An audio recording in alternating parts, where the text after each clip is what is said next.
for the national anthem.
Councilmember Dorns, would you please lead us in the pledge?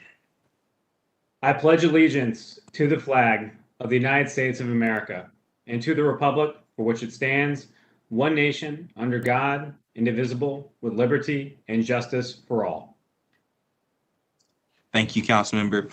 This evening, City Council is pleased to be joined by Pastor Jonathan Bradford of Bethany Baptist Church to lead us in prayer. Pastor, the floor is yours. Thank you for being with us. Thank you for the invitation. Let us bow our heads in a moment of prayer. Our Father and our God, we come to say thank you for this wonderful day that you have made.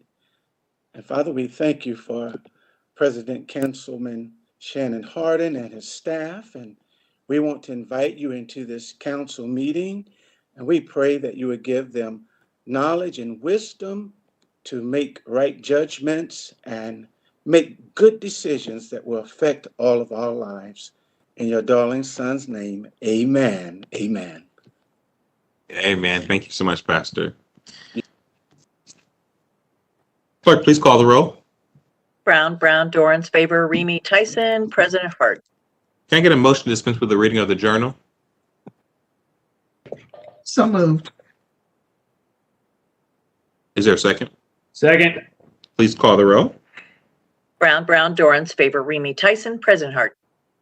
This week's communications are listed in the on the agenda and listed on the this week's communications received by the city clerk's office are listed on the agenda and will be published in the city bulletin. Are there any other to be read into the record? Not at this time. Thank you. Resolutions, starting with President Pro Tem or announcements.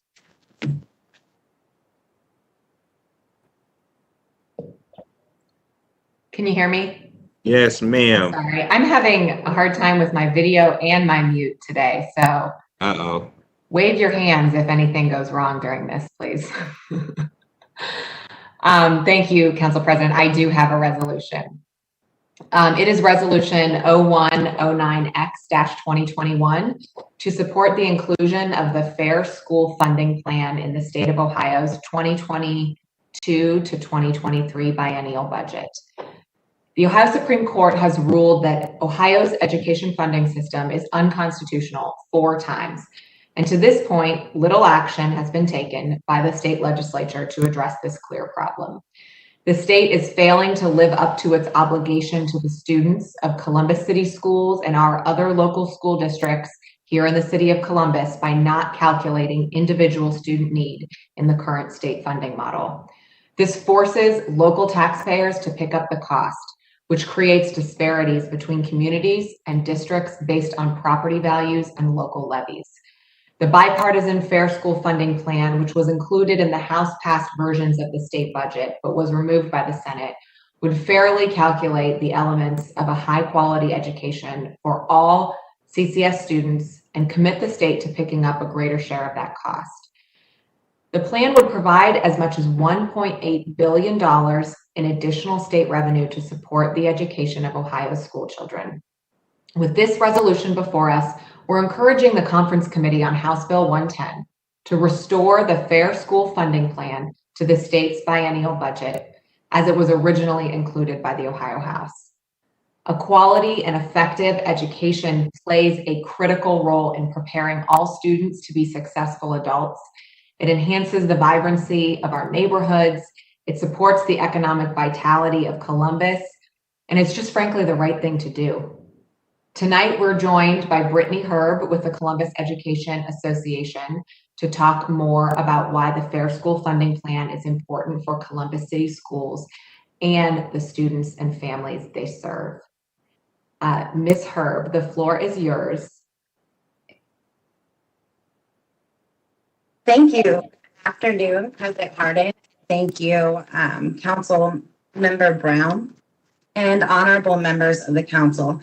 My name is Brittany Herb, and I am Columbus Education Association's elections chair, and I have been teaching in Columbus for the last 13 years and most recently accepted my dream job as a social emotional learning practitioner for the district. I first want to thank you for the opportunity to speak on your support of the inclusion of the Fair School Funding Plan in the state of Ohio's 2022-2023 biennial budget.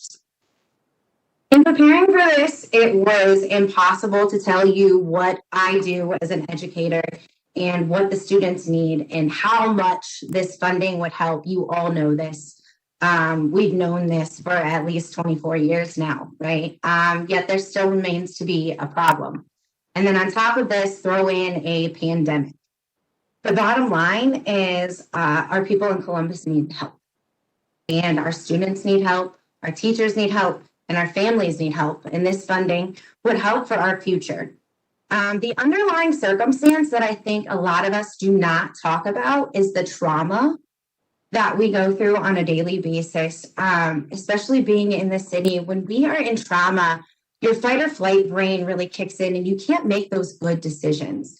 And our families are actually living in what we call their survival brain in Columbus every day, all day.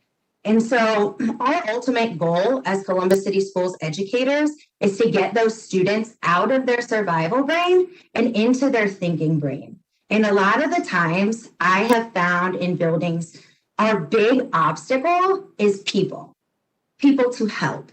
A lot of these people come in forms of me, a social learning practitioner, so that I can help teachers and students be able to cope with the trauma around them, recognize their emotions, and walk with them. Because a lot of the times in Columbus City Schools, and it's evident in the school to prison pipeline, we do a lot of things to students, and we do a lot of things to families, and we don't do a lot of things with them.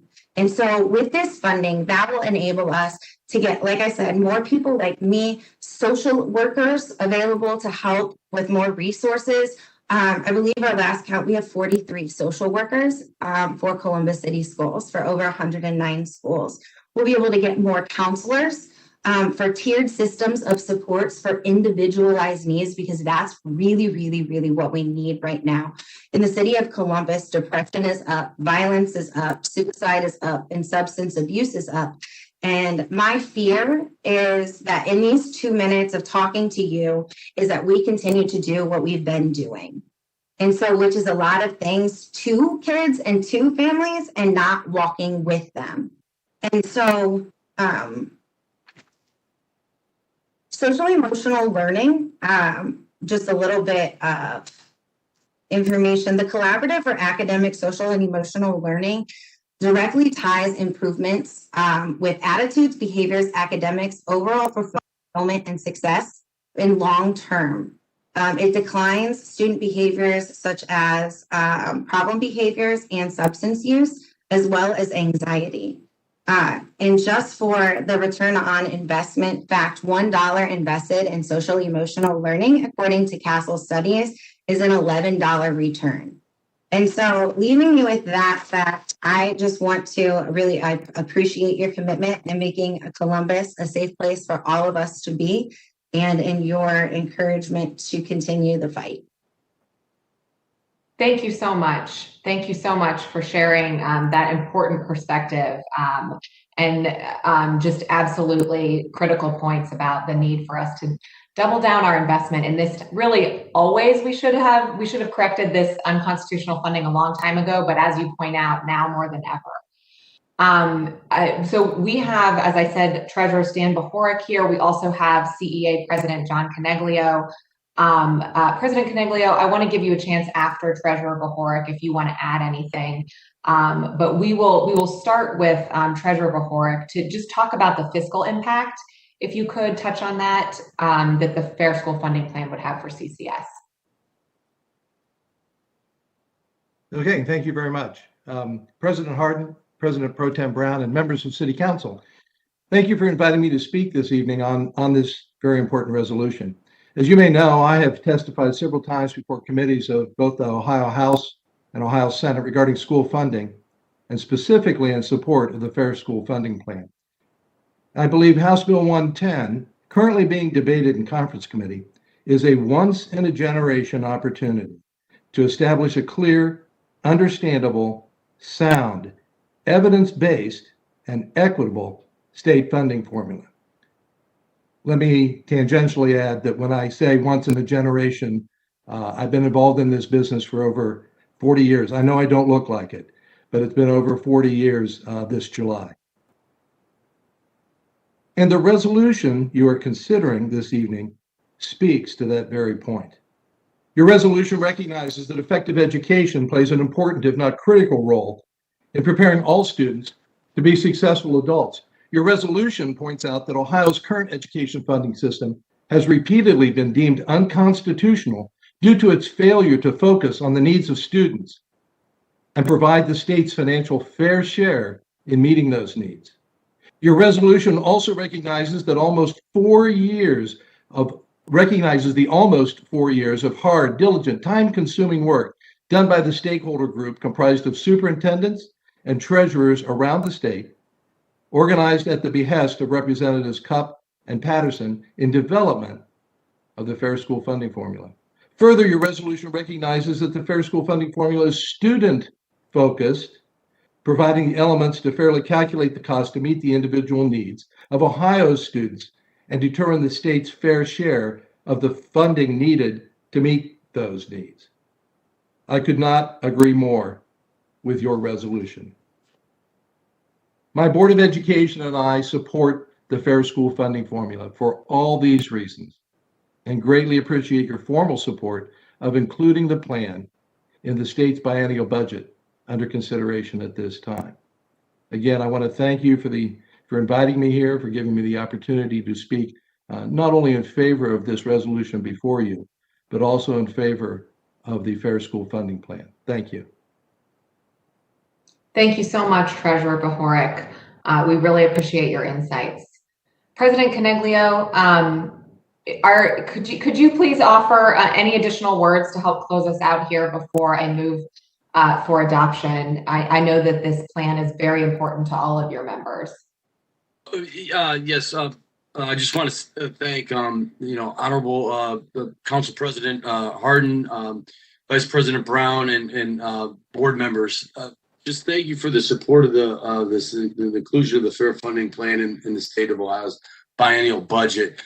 This means a lot to educators. I think, as Brittany touched on and Stan, been able to really we need to meet the needs of our kids, and we know that a lot of our kids are in trauma, and we know that a lot of our students need resources. And I think that righting the ship with funding will go a long way to helping our kids in Columbus. And I just want to say thank you, City Council, for supporting this.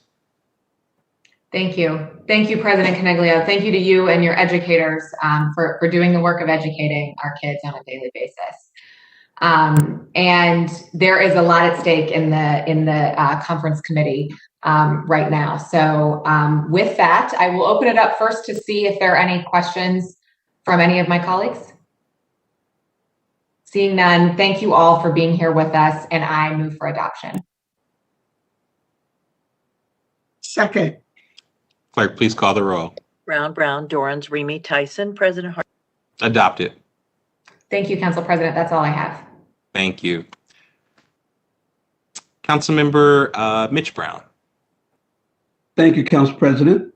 This evening, I would like to present resolution number 0108X 2021 to encourage residents to celebrate summer holidays safely and responsibly without the use of illegal fireworks. Whereas the founding of our country on July 4th and other summertime celebrations are marked by family and community celebrations, and whereas celebrations featuring backyard fireworks, which are illegal to purchase, sell, or discharge within city limits under Section 2533.03 of the Columbus City Code, pose serious fire and safety hazards to city residents and city property. And whereas residents are urged to avoid making and or discharging their own fireworks and instead attend public fireworks shows where fireworks use and discharge is conducted by authorized and trained personnel. And whereas residents are urged not to allow children to hold, light, or otherwise handle sparklers and other fireworks, all of which can cause serious injury.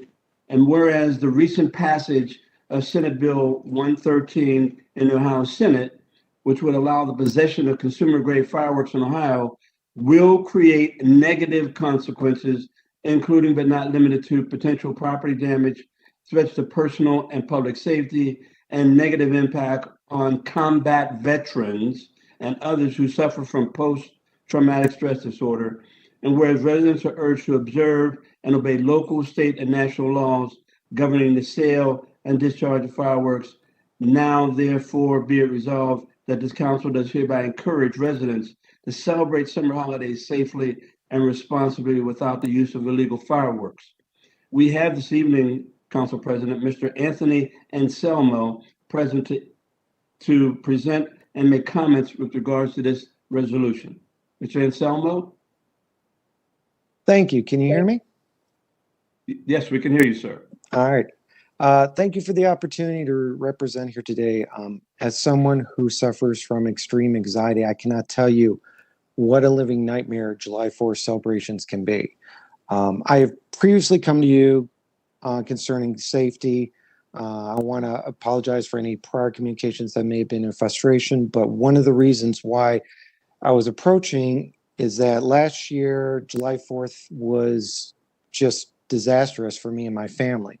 Numerous individuals were setting off illegal fireworks based on the headlines that a recent bill that was working its way through the Ohio Senate was being said as everybody's allowed to shoot off fireworks now. So several individuals all around the neighborhood, especially during times of COVID, were setting off these illegal combustible fireworks in very tightly housed neighborhoods, possibly causing damage, possibly causing fires. I saw a kid holding a Roman candle, basically shooting it from his hand into the street of cars last year. So this led me to, at the time, the proposed Ohio bill, which has now become Senate Bill 113 and House Bill 172, which legalizes the discharge of backyards fireworks 24 hours a day, 8 holidays, spending 10 months a year. And I'm going to skip a lot of this due to time, but basically a lot of misguided Americans believe that their right for entertainment supersedes my right for safety. And I can assure you it does not and should not. And I'm sure you're aware that the damage this bill could pose to the misinformation that could be presented to the public. That's why I reached out to you to help provide the necessary education we need. Columbus residents need to understand that yes, they have the right to celebrate, but not when their actions put other lives and property at risk. Life, liberty, and the pursuit of happiness stops when your pursuits take away the liberties of someone else. So, Councilperson Brown, I want to thank you so much for this. This is a great start, and we have a lot of work to do, but this goes a long way to help encourage people to be safe. Like humans in the days of old realized that certain actions were not feasible to modern society, we must now encourage individuals to progress forward and move away from the dangers that are fireworks, because they are a hostile, uncontrollable force. And lastly, I just want to tell you that I don't have children, but I have birds, and my birds are everything to me.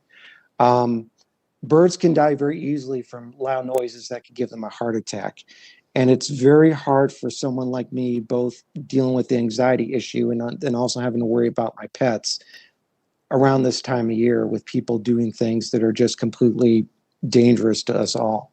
And I know you guys are very much trying to reimagine safety. I would implore you to come up with functional ways to control and enforce these laws that we have, especially if the House bill, which is up for a vote on Wednesday, does get passed. Anything you can do to help us is greatly appreciated from people like me. And I want to thank Grant Ames and Denise Foster for helping me bring this to you guys. And thank you very much. Mr. Anselmo, thank you very much for your comments. I also have present this evening, Council President, representatives from the Division of Fire, Lieutenant Brian Fowler, to speak about the use of fireworks and safety prevention. Lieutenant? Thank you, sir. Appreciate you giving us Columbus Fire the opportunity to speak on this matter. You know, we always say we want the fireworks to be left to the professionals. Before we approve any fireworks displays in the city, there's a lengthy process we go to approve not only the people that are using those fireworks, make sure they have the proper insurance, the proper experience, training, licenses to shoot those fireworks, but we look at where they're shooting them. Do we have enough area to safely shoot those fireworks? Are they away from any residential areas? Are they away from any railroad tracks, fuel depots, hospitals, things of that nature? So that professional aspect of shooting fireworks is very important to us, and we think helps keep fireworks displays safe in the city of Columbus and the state of Ohio.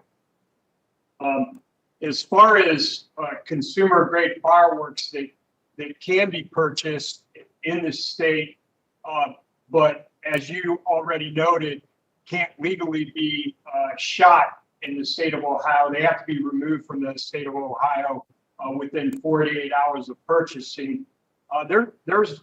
We have a lot of concerns regarding those, not only to the noise that they create, like the gentleman just spoke towards, you know, which does affect people with PTSD or anxiety orders. You know, like I said, pets, you know, it causes a lot of issues, but we're worried about storage. So you can have someone that can buy a large amount of consumer grade fireworks, and where are they storing those until they take them out of the state? Are they storing them in the trunk of their car? Are they storing them unsecured in their home or their dwelling where children can get a hold of them, or possibly in an area where maybe a small room and contents fire could grow larger or cause bigger issues because they have a lot of those fireworks stored in their residence? So that concerns us is, you know, from the beginning, where are they storing those fireworks? Then we do look at the area that you're going to shoot your fireworks in. You know, that's one of the first things we look at. So someone that buys these consumer grade fireworks and sets them off in a really a neighborhood where the homes and residences are very close together can cause a lot of issues. You know, we look at wind conditions before we allow a shoot to go off, other weather conditions like lightning or torrential rain that could cause issues. So all those things that we look at, we don't feel like your normal consumer is going to evaluate all those conditions before they would set those fireworks off. So that's another concern of ours. The devices themselves, you know, they use black powder to create either an explosion or to launch those fireworks into the air. That in itself has an inherent danger for the people that are using these fireworks. Some of the fuses may not go off the way they're supposed to. They're not going to give you time to get away from them before they blow up or launch, and that can cause injuries to the people that are lighting those fireworks off. A lot of times they don't go off, and people will go up to them and get closer to them to try to either relight them or see what's going wrong, and that can cause injuries when they unexpectedly explode or launch. So that's another concern with ours. Another is when people are lighting fireworks, the people that we have, the professionals, they have Nomex gloves and protective clothing, so that when they're lighting the fireworks, they're not, going to expose their clothing to unexpectedly being caught on fire. So children or people that are non-professional aren't going to take those types of things into consideration. So the injuries that could result from that are a concern to us. Another thing is the fire concern. Obviously, when we launch those fireworks, what about the fallout? A lot of those fireworks don't always burn really clean, so there's a lot of embers and hot ashes that fall into the air and then end up on someone's roof or maybe someone's mulch that starts a mulch fire that could extend to their house. So there's a lot of fire concerns. Roman candles they'll go right through vinyl siding. So when the gentleman gave that example of people shooting Roman candles level with the ground, that could be a situation where you could light your neighbor's house on fire just by shooting a Roman candle that goes through their vinyl siding. So that fire concern to us is a huge concern. In 2018, according to NFPA statistics, there were almost 20,000 fires across the United States caused by fireworks, and another roughly 9,000 injuries that caused ER visits from fireworks, and roughly a third of those injury visits to the ER were children. So we have a lot of concerns with people using those consumer grade fireworks, sir.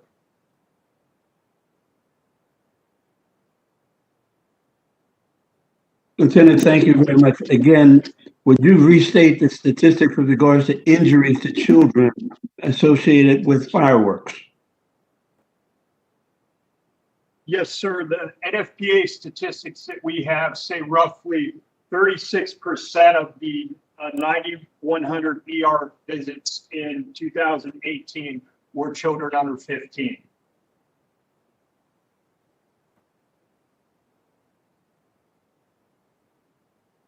Thank you, Lieutenant. Are there any comments by my colleagues? Councilmember Brown. Yes. I'd also like to take this moment. Thank you for bringing this important information to the public's attention and highlighting the importance of safety over the holidays. But it's also important that we stress that this is not, the 4th of July is not an opportunity to shoot your guns in the air. What comes up does come down. And every year, members of this body receive numerous complaints about people in air, especially in opportunity areas, shooting guns in the air. And fortunately, there hasn't been significant injuries, but it's only a matter of time. If you shoot a gun in the air, something's going to get hit, whether it's your house, whether it's a person, whether it's an animal. And so please bang a pot, do something different, but don't shoot a gun in the air.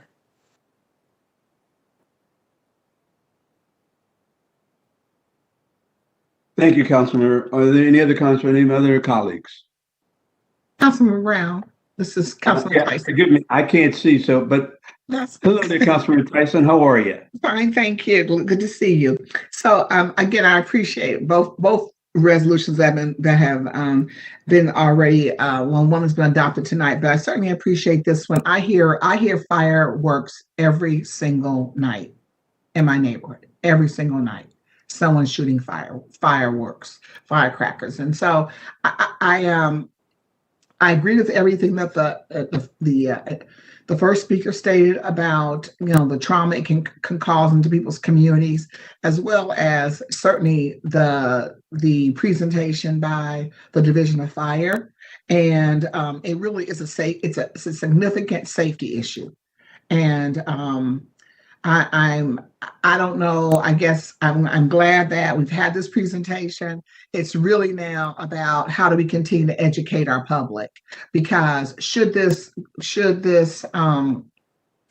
bill pass, what can, you don't have to answer this right now, but I think there needs to be a campaign to be able to share with our community what kinds of safeguards we can take or their families can take if they are going to be purchasing these fireworks. You know, what they need to think about everything that was communicated today to ensure the safety of our residents and our communities.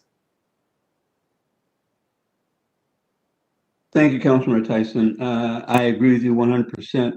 And there will be some opportunity for us to try and present some additional information to the State Senate with regards to this legislation. But again, as Councilmember Remy stated, and you, and certainly the presentations by our fire division, fireworks are a wonderful thing to go watch when it's handled professionally. But when it is not, it puts people at risk, especially young people, let alone the fires that it potentially could cause. And we want people to exercise better judgment. So with that, again, I ask for adoption. Second. Clerk, please call the roll. Brown, Dorans, Remy, Tyson, President Harden. Adopted. Thank you, Council President. That's all I have, sir. Thank you, Councilmember. Councilmember Dorans. Nothing for me this evening. Thank you. Yes, sir. Councilmember Remy. Thank you very much, Council President Harden. I have two announcements this evening. I'd like to remind everyone that the next Council Residential Districting Commission meeting is this Wednesday, June 23rd, from 5:30 to 7:30.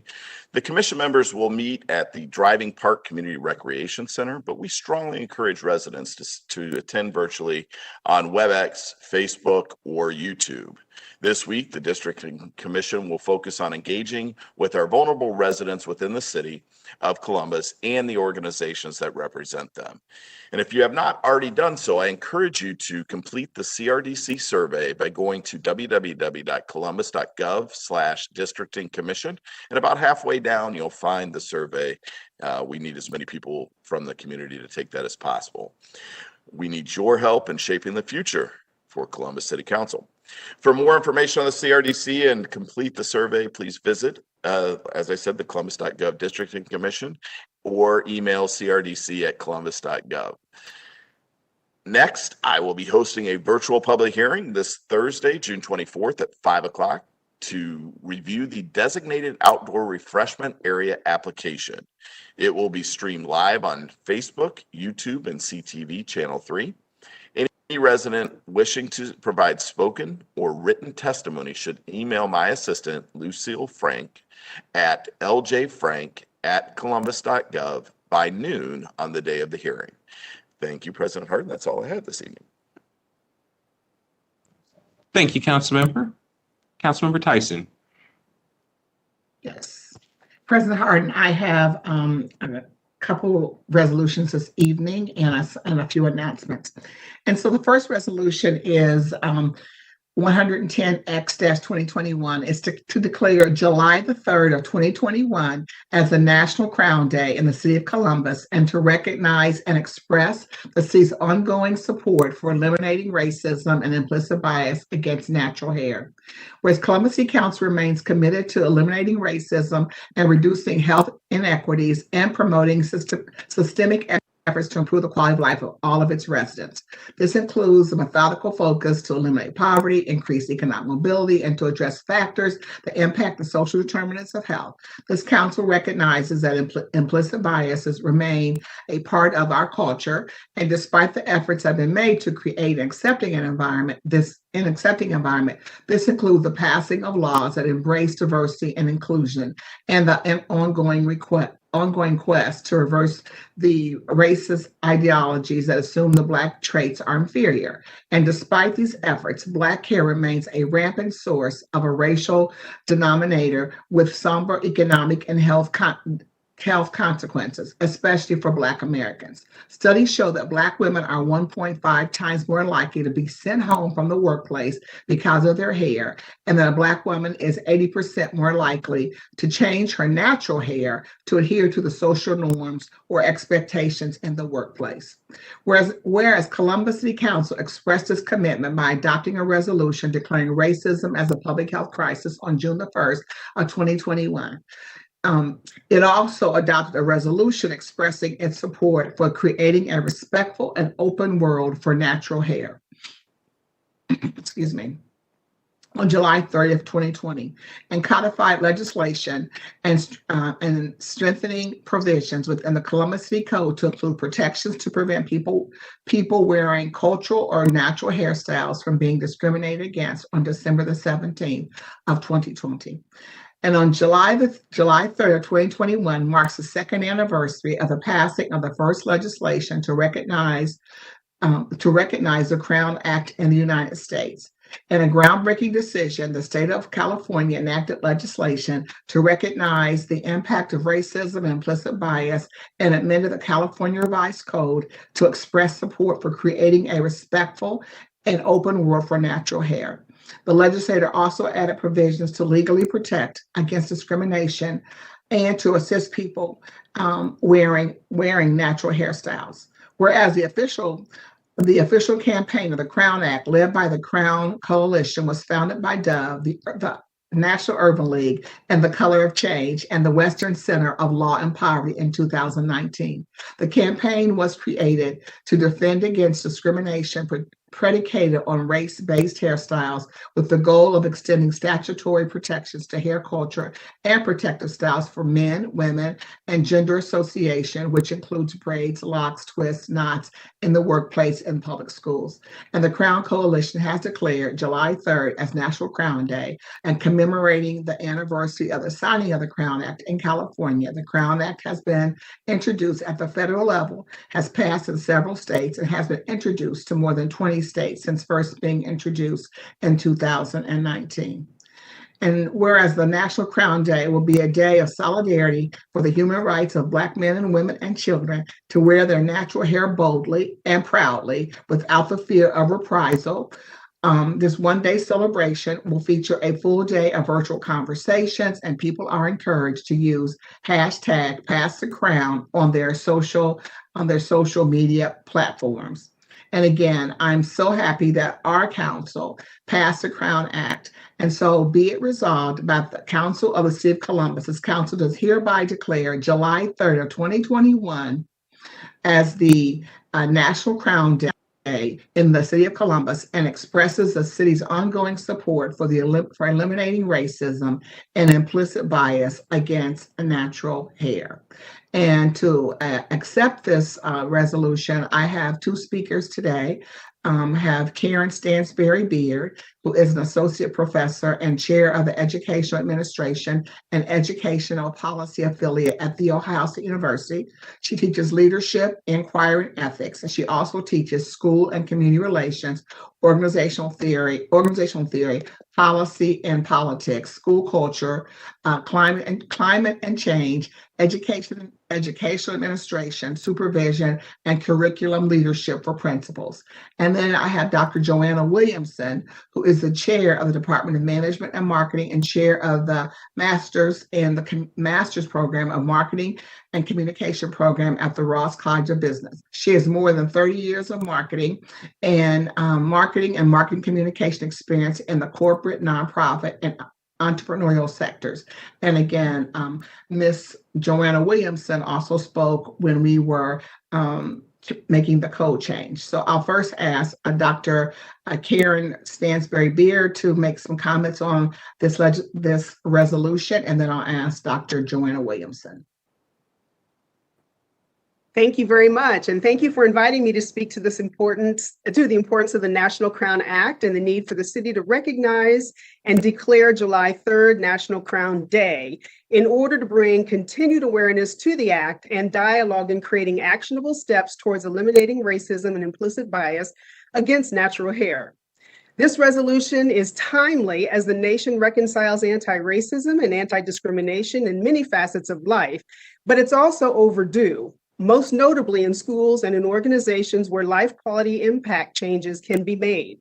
With this resolution, in similar fashion to the discrimination Title IX brings awareness to, unacceptable behaviors and attitudes that have allowed for discrimination can be challenged now in anti-discrimination training, modules, education, and professional development opportunities, which can then change behaviors that are disproportionately impacting vulnerable students and populations in schools and in the workplace. This also allows awareness and education toward combating systemic racism and biases that research has evidenced greatly and negatively impact students of color, most especially girls and women of color, in lifelong economic, physical, and psychological ways. I am very, very proud of City Council and in particular Councilperson Tyson's determination and commitment to this resolution. I would request consideration for adoption and accepting the National Crown Day resolution. And thank you for inviting me. Thank you, Dr. Beard. I'm going to now ask Dr. Joanna Williamson. Thank you all so much, President Hardin, President Pro Tem Brown, and City Council Member Priscilla Tyson. I am humbled, I truly am, to have been asked to be here today to continue to celebrate and to advocate and to educate on behalf of this National Crown Day resolution that represents systemic support for those of us who are Americans of African descent, who for centuries have experienced racism and implicit bias based on not just our intellect, not just our character, not just our contributions to society, but even discrimination in our workplaces, in our schools, in our society based on our hair.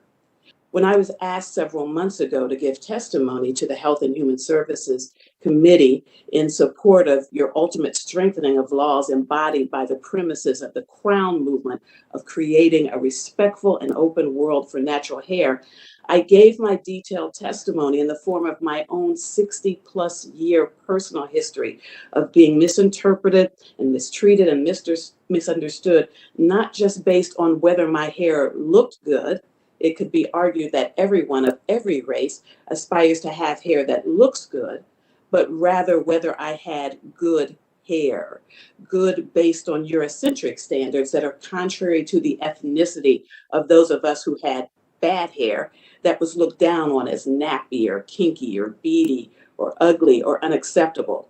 And as I wrote my testimony, I was forced to reflect on this chapter of my American journal that read honestly like a horror story. And what was most horrifying was not just how I was regarded, but rather how I had disregarded my own feelings and self-image, and that I had normalized what was happening and just absorbed it into my psyche and my self-esteem as something I had to tolerate in this land of the free. And so I applaud those like Councilmember Tyson who said this is not normal, this is not right, and this is something that must be dealt with as we're doing here today. My thanks to Councilmember Tyson, to all the members of City Council in my hometown of Columbus and others around the country who join us in recognizing the beauty of our Afrocentric braids and locks and twists and knots as part of the beautiful artwork painted on the diverse canvas that we call the United States of America. And so I'll end now by taking just a moment to proudly show off my hair today. I'll briefly pause and do that. I hope you can see it. And as I end today, I'd like to take just a moment to make this particular moment not just on behalf of those of us who can now do this, show off our hair proudly, but if I may, I'd like to dedicate this moment by giving respect to a behind-the-scenes group well known among African Americans who have endured this type of indignity. I'd like to dedicate this moment to those entrepreneurs who for years have pioneered specializing in our hair care. Look up, for example, on a national basis, Madam C.J. Walker, but even here in Columbus locally, our small business salon owners like Donna Hicks and Karen Gary, and those stylists like my own 30+ year beautician Valerie Rayford, who have strategized with us one-on-one on how to be sure we as African Americans wouldn't be disrespected and dismissed just based on the hair we wear. Thank you all so much for this step toward reversing racism.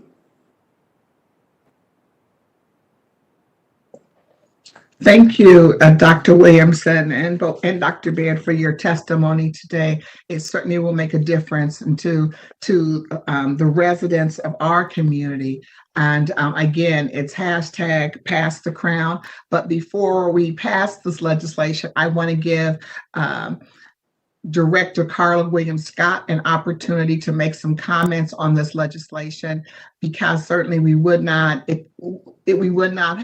passed this legislation, but it's her department, the Department of Neighborhoods and the Community Relations Commission, that will also be enforcing the code change of the Crown Act. So I'm going to ask Director Carla Williams Scott, who soon on Wednesday will be named as a Woman of Achievement. So I want to say that also, but if she could also speak, and I also want to recognize our council member who's not here, Councilmember Favor, who's been a co-sponsor of this legislation. And again, I also want to thank all our council colleagues who also voted to adopt not only the resolution, but also the code change, and hopefully they'll all be voting for July 3rd, the Crown Act Day.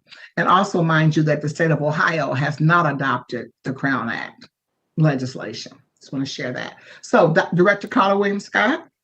Thank you, Councilmember Tyson, President Hardin, and members of council. Councilmember Tyson, I really appreciate the opportunity to work with both you and Councilmember Favor to ensure the adoption of the Crown Act in Columbus last year.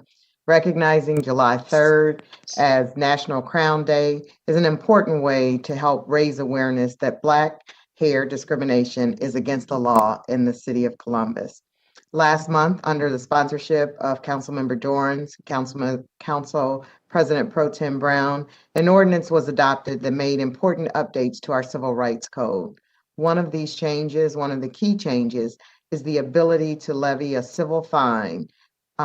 This will enhance how the Columbus Community Relations Commission can hold individuals or organizations accountable for violating the Crown Act. This new code becomes effective this Wednesday, and to learn more about the protection from discrimination that exists in the city of Columbus, or to file a complaint, please visit our website at columbus.gov/discrimination. And again, thank you for the opportunity to share this information. Thank you, Director Williams Scott. And are there any questions or comments from my colleagues? Seeing that, I move for adoption. Second. Councilmember Tyson, I just wanted to recognize your leadership, you and Councilmember Favor, in getting this done. I'd also even like to shout out Reynoldsburg City Council member who also adopted this resolution as well. Just thank you for your advocacy on behalf of folks with Black girls, even Black boys with different hairstyles, and very appreciative of the Crown Act and passage tonight. With that, clerk, please call the roll. Brown, Dorans, Remy, Tyson, President Hart. Adopted. Thank you. Thank you. I now have another resolution, and it is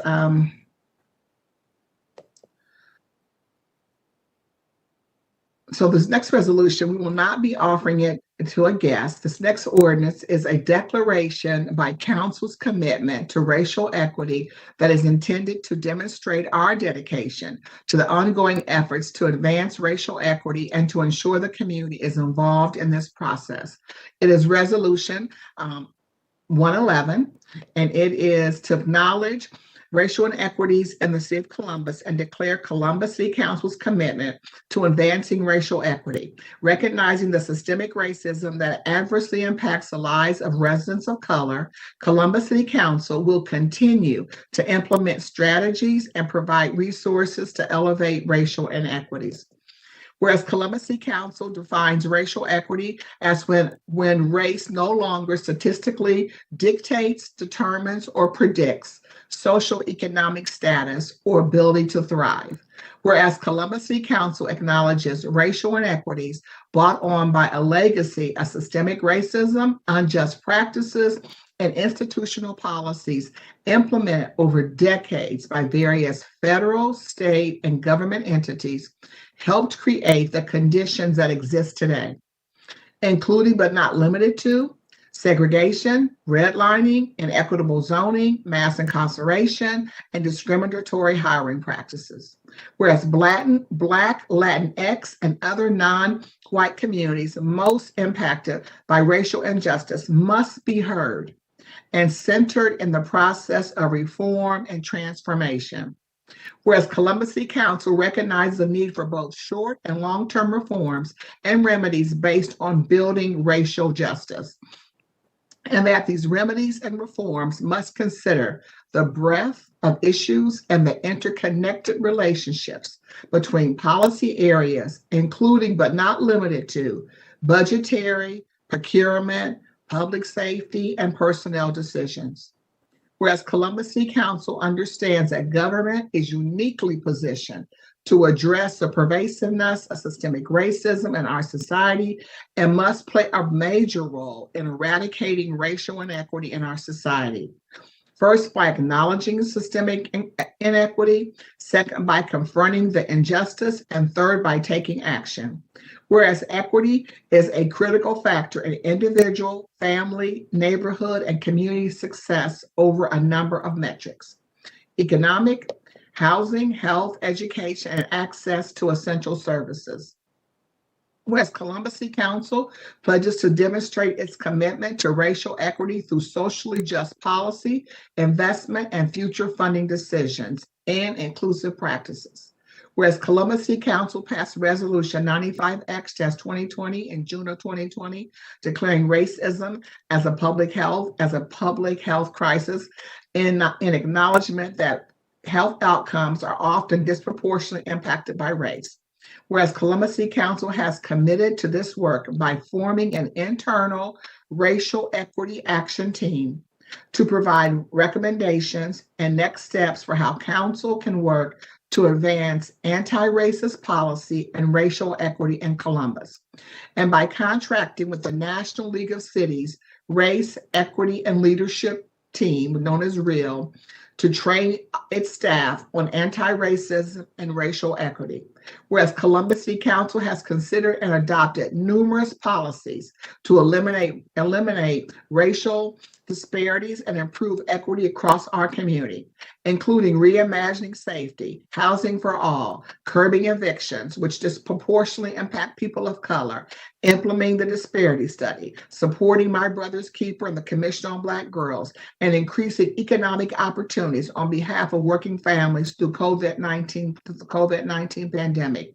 Whereas Columbus City Council supports the city's administration in their efforts to advance racial equity with the establishment of the Center for Public Health Innovation to enhance health equity and the implementation of policies and programs to improve policing, support for minority businesses, youth engagement, and affordable housing.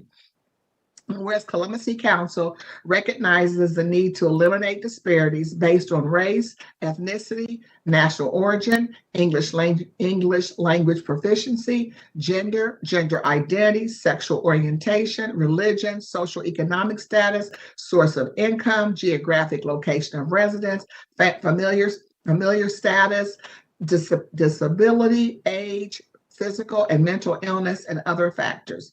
And whereas Columbus City Council is committed to creating a community where all are welcome and treated with empathy, respect, fairness, in a thoughtful way to heal the wounds of the past, reconcile the differences of our present, and build a just future for all of our residents.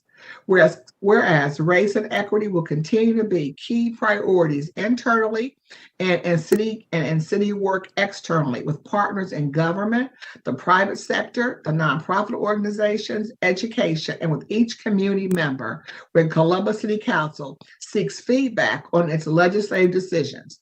Now, therefore, be it resolved by the Council of the City of Columbus, this council does hereby declare its commitment to improving the quality of life for all of its residents and is committed to honesty and directly strive to create a society where race no longer statistically dictates, determines, or predicts one's socioeconomic status or ability to thrive in our city. I would just say, before we pass, hopefully adopt this, as highlighted in this resolution, I wanted to stress that there are a number of efforts that council has engaged in prior to and after the passage of the resolution declaring racism as a public health crisis last year.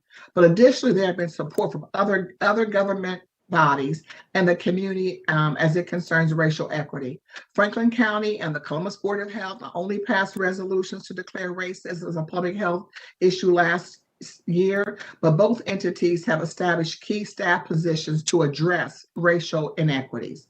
John Lowe, a CEO of Jenny's Spinning Ice Cream, and Haley Bowling, co-founder of Story Forge and chair of the Conscious Capitalism Columbus, were instrumental in having over 3,200 businesses and individuals sign a letter in support of the City Council's resolution concerning racial equity. Moreover, several businesses have made internal changes and financial commitments to support racial equity, including Jenny's Ice Cream, Nationwide Insurance, the Ohio State University, Columbus Chamber, just to name a few. There are so many. We talked about the Columbus Library, GCAC. So we're just appreciative of all the partners that have been standing with us. And again, I'm very also excited that our internal team has been led by 3 amazing staff members that have been moving this work forward. And I just want to say thank you to Nicole and to oh my goodness, I gotta think of it. I'm sorry, I shouldn't start saying their names because I see their faces. But Nicole and Stanley Gates and Karina for their work in helping us to move our initiatives forward. And I want to thank all my council colleagues that have certainly put forth legislation to deal with racial inequities and to move us forward. And you will continue to hear more about that work. So I want to thank them for what they have also been doing. And if there are no questions or comments are there any questions or comments from my colleagues? Councilmember? Yes, sir. Again, I want to thank you for your leadership and also to the staff that you just acknowledged, to Karina, to Nicole, and to Stanley. A conversation was started a year ago in this country around racial equity. A lot of folks did the flash in the pan type of conversation when it was popular and when there was a lot of attention.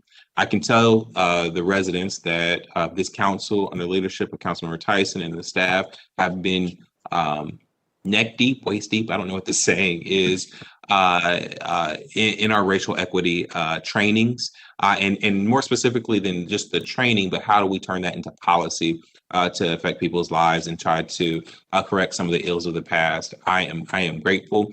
It is messy work, it is long work, but it is corrective work that we must be a part of if we are truly about moving this city forward into a more equitable future for all of us. And so this resolution is just, I think, like the little surface level of the actual work and the policy that comes after. So I just want to acknowledge the council members who have already put forward policies under the name of equity, but for those who are committed to the work, the long and hard work that we have ahead. So just thank all of my colleagues, but thank you for bringing this forward.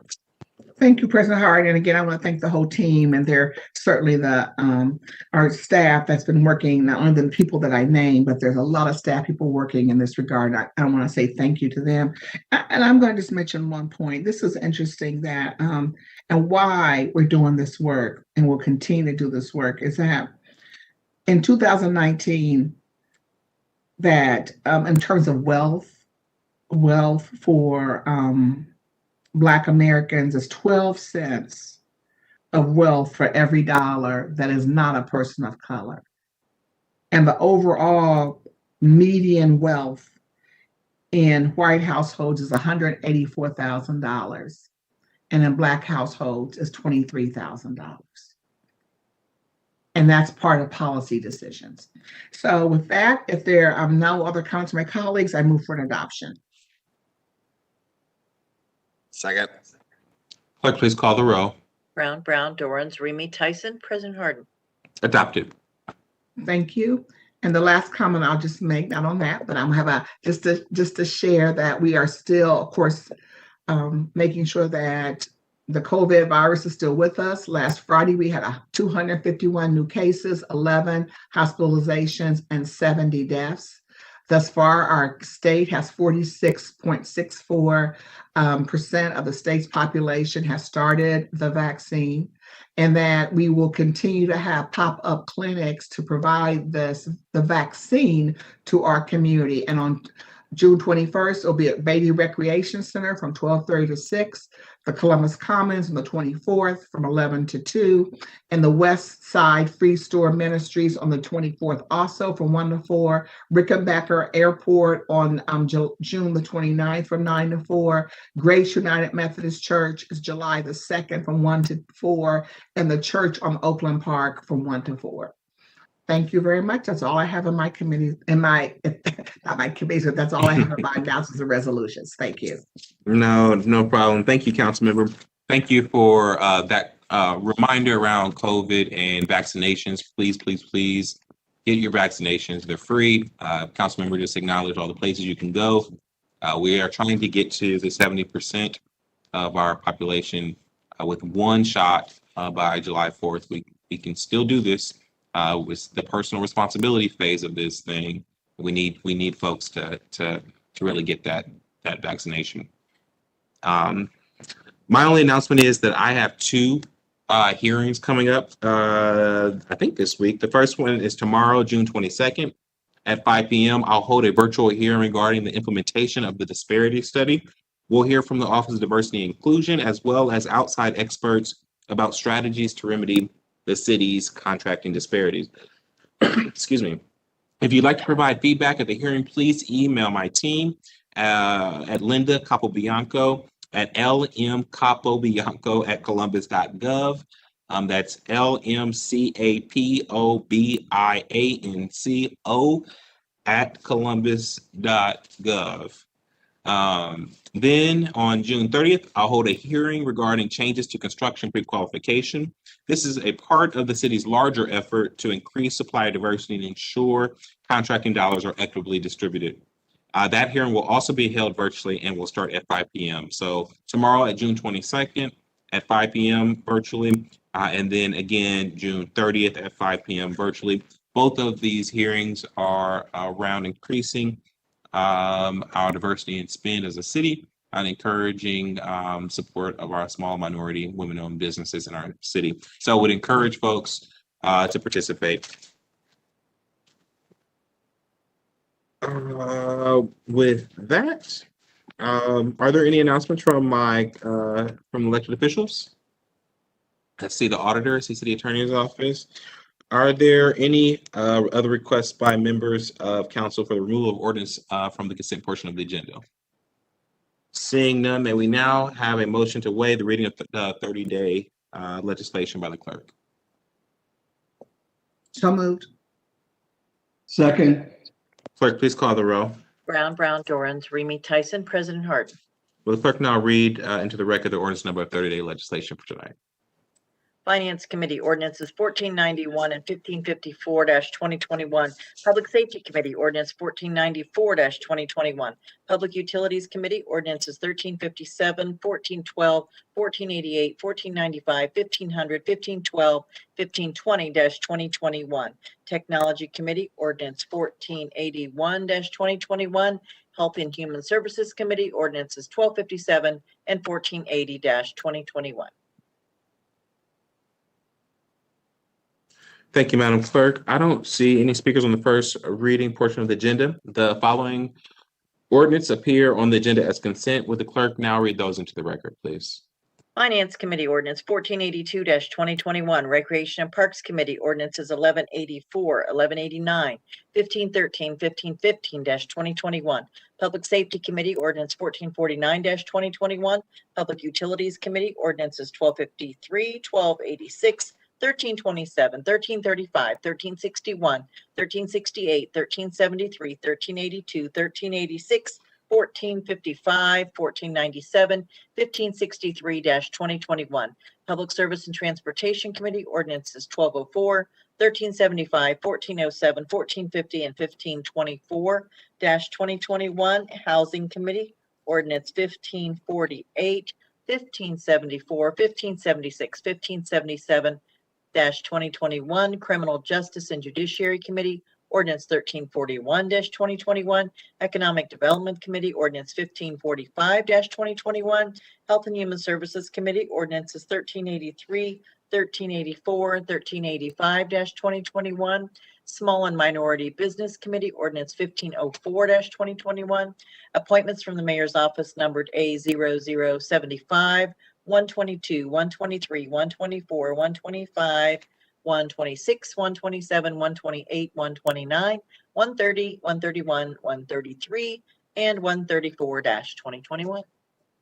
Thank you, Madam Clerk.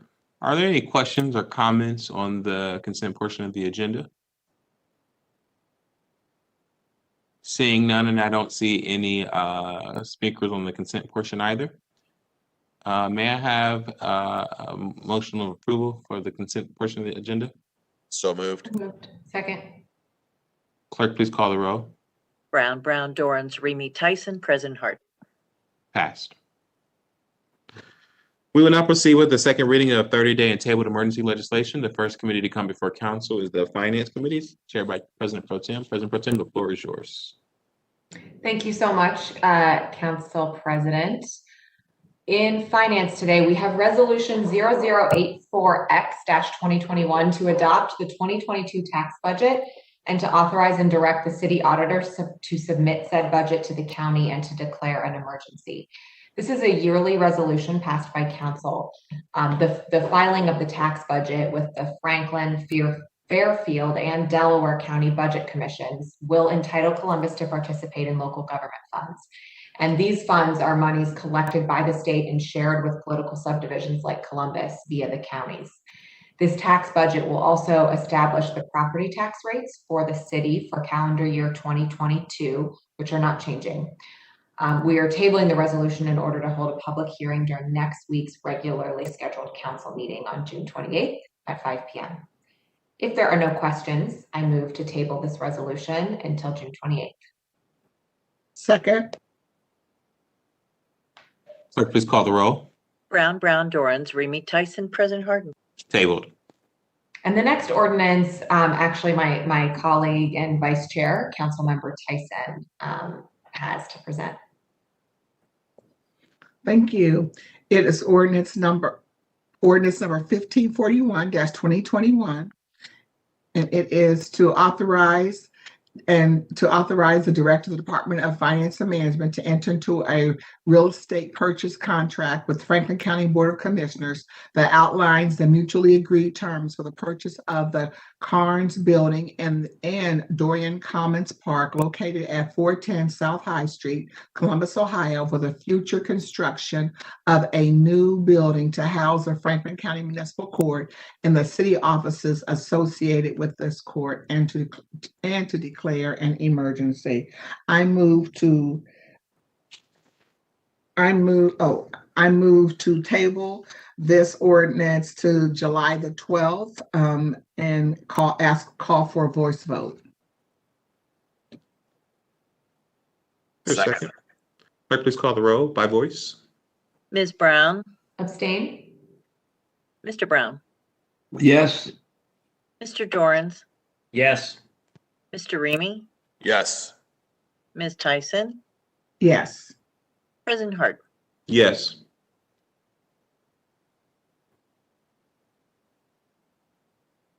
Ordinance is passed.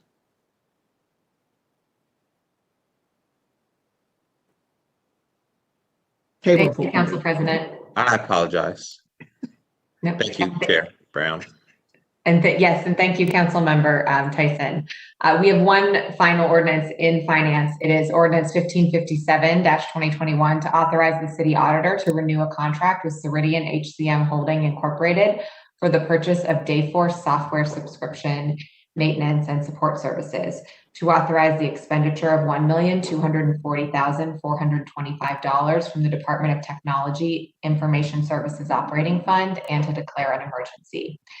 Dayforce is the city's new payroll and personnel platform. The city auditor's office originally purchased the platform in 2019. Following its installation and implementation, which was delayed by COVID disruptions, Dayforce went live in September 2020. This is the first extension of the platform, and these support services, which are subject to yearly review and approval by council. Emergency actions being considered to support the daily operation of the platform without interruption. Any questions or comments? Seeing none, I move for passage. Second. Clerk, please call the roll. Brown, Dorans, Remy, Tyson, President Harden. Passed. Thank you. And then may I move to Recreation and Parks where I have one ordinance? Please. Ordinance 1182-2021 to authorize the Director of Recreation and Parks to enter into contract with MKSK Incorporated to provide professional services associated with the parkland design for the Case Road Park project, to authorize the transfer of $235,825 within the Recreation and Parks Voted Bond Fund, to authorize the expenditure of $235,825 from the Recreation and Parks Voted Bond Fund, and to declare an emergency. There are more than 1,000 households within a 10-minute walk of the Case Road Park, and there was a huge amount of engagement from residents in Northwest Columbus when it became known that Ohio State was selling the property. Through calls, emails, my community office hours, and capital budget hearings, I heard loudly and frequently, I think all of us heard loudly and frequently from local residents that they wanted the city to invest in preserving the green space at this site. I'm happy to say that the Recreation and Parks Department was able to make that a reality. After identifying the 58-acre site as a potential community park space for several years, the department acquired the former Ohio State University Agriculture Extension Sheep Farm on West Case Road in 2018. With this ordinance, we are moving into the preliminary design phase for the site. This will include further engagement with the surrounding neighborhoods to understand what they would look like in the park. The process will ultimately result in preliminary engineering and cost estimates with a design that maximizes walking and biking access to take advantage of the close proximity of Carriage Place Community Center. It is expected that final contract documents for construction will be ready in early 2022. Tonight, we are joined by Roy Wenzel, who was extremely active in coordinating the community engagement leading up to the city's purchase of this property. Mr. Wenzel, thank you for being here tonight, for your advocacy, which we are honoring in the introduction of this ordinance.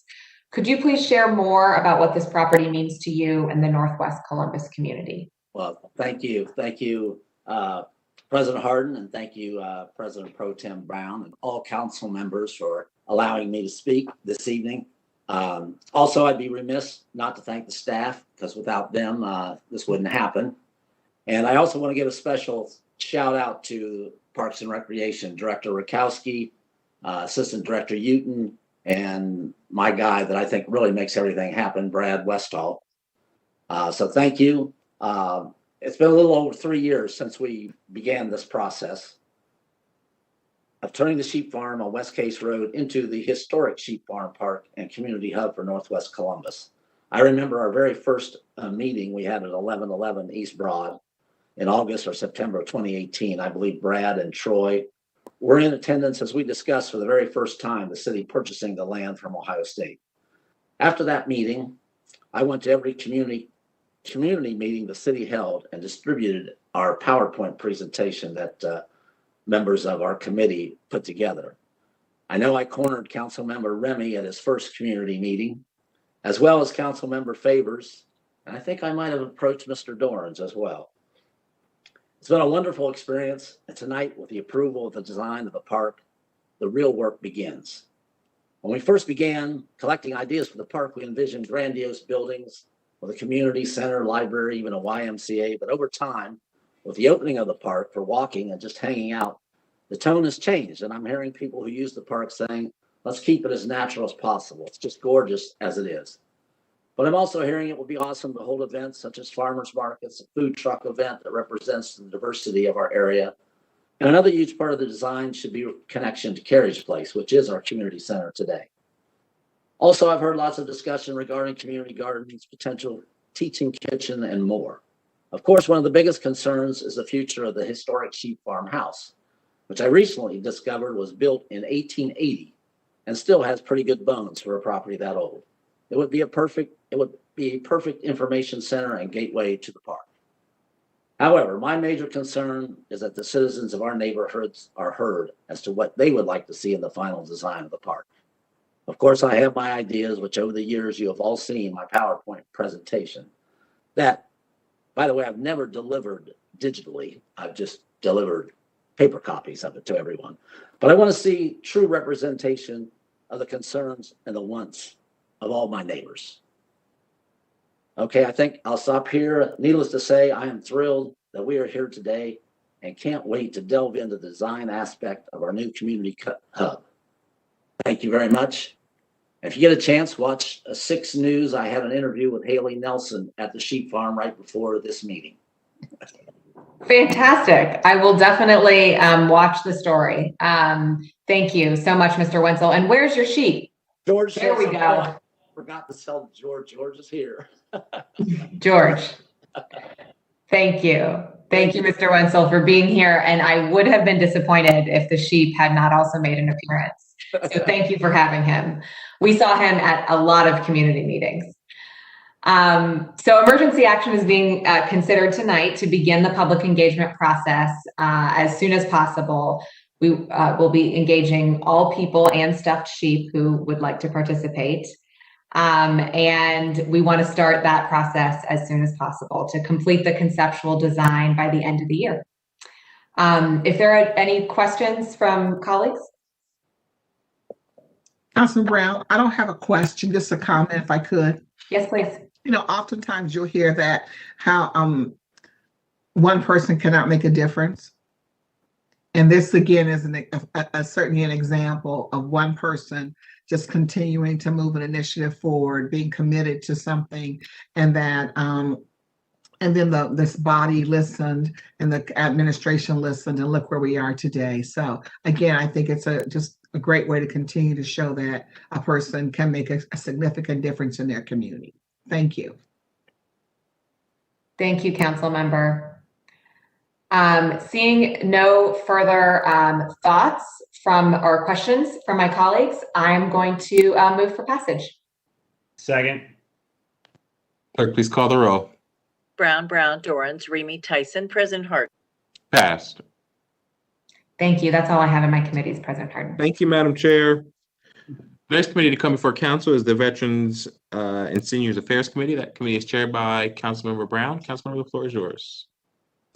Thank you, Council President. This evening I have Ordinance 1173-2021 to authorize the Director of Central Ohio Area Agency on Aging to accept the grant funds from the Ohio Department of Aging in the amount of $749,691 and any additional funds in connection with the Older Americans Act, Title III, Congregate and Home Delivered Meals, to authorize the appropriation of $749,691 and any additional funds to authorize the Director of Recreation and Parks to enter into contracts with the providers listed in the attachment, to authorize the expenditure of $674,722 from the Recreation and Parks Grants Fund and to declare an emergency. President Harden, I move to table this ordinance until July 12th and request a voice vote. Second. Clerk, please call the roll by voice. Ms. Brown, Abstain. Mr. Brown, Yes. Mr. Dorans, Yes. Mr. Remy, Yes.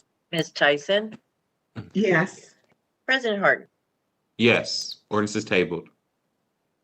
President Harden, may I move on to Public Service and Transportation Committee, sir? Oh, please. Thank you.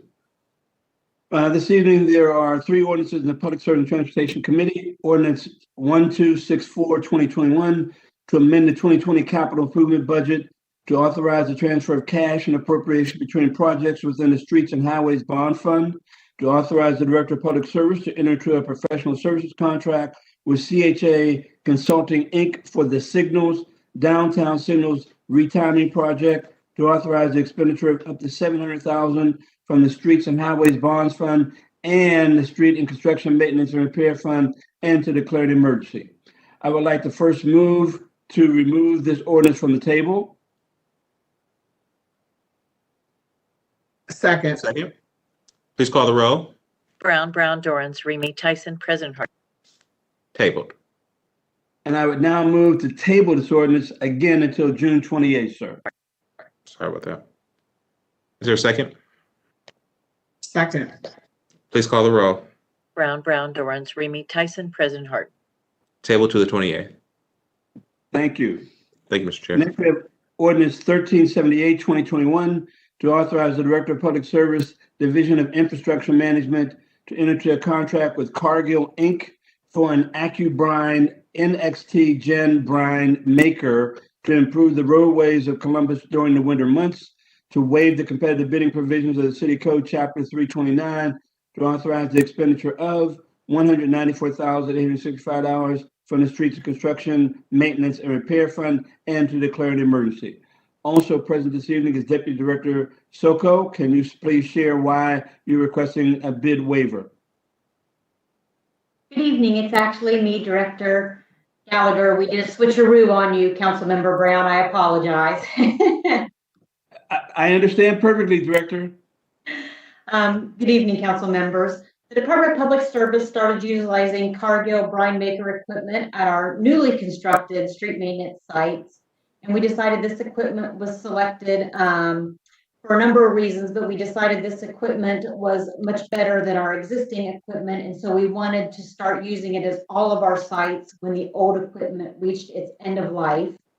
And for a number of reasons, we wanted to go with this new equipment, mostly because of the interchangeable parts, especially during snow and ice season, to have those parts on site, for our drivers to be able to be trained on one piece of equipment, again, during the snow season to make it easier, and also to have one service contract for one piece of software. And so for those reasons and several others, we wanted to be able to use this one brine making equipment with Cargill. So with that, we just will ask for your willingness to consider this piece of legislation this evening. Thank you.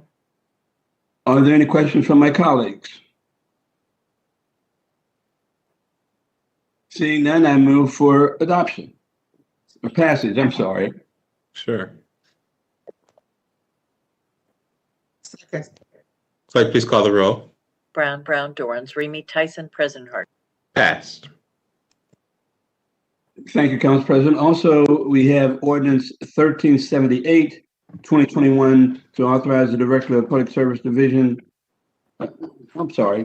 The final ordinance tonight is 1452, 2021, to authorize a transfer of appropriation within the Street Construction Maintenance and Repair Fund, to authorize the Director of Public Service to enter a professional services contract with the Saunders PR Group for the Vision Zero Multilingual Educational Communications Campaign project, to authorize the expenditure of up to $1 million from the Street Construction Maintenance and Repair Fund to pay for this contract, and to declare an emergency.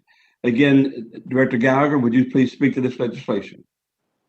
Yes, thank you, Councilmember Brown. This ordinance advances one of our strategies in our first two-year Vision Zero Columbus Action Plan, which we've talked about with all of you before. It authorizes the contract with the Saunders Group to develop and implement a multilingual Vision Zero education and communications campaign. This is a multifaceted campaign that is critical to the Vision Zero success at achieving zero crash deaths and serious injuries by 2035, and it comes at a critical time. Already in 2021, more than 40 lives have been lost in crashes on our Columbus streets. We are outpacing, unfortunately, our 2020 number of 60 fatalities. 2021 could mark the 7th straight year or more of increased deaths. This contract will use a variety of engagement and outreach approaches shaped by surveys, data, and research. Messaging and outreach will target demographics most likely to be in fatal and serious crashes. The campaign will be multilingual and be mindful of equity in our Vision Zero communities of interest, where residents may not own a car and they may walk, bike, or use the bus for mobility. We will assess the campaign's effectiveness to determine what is working and shift our mindset. Thank you for your consideration, Council Member. Thank you, Director Gallagher. Are there any comments from my colleagues? Seeing none, I move for passage. Second.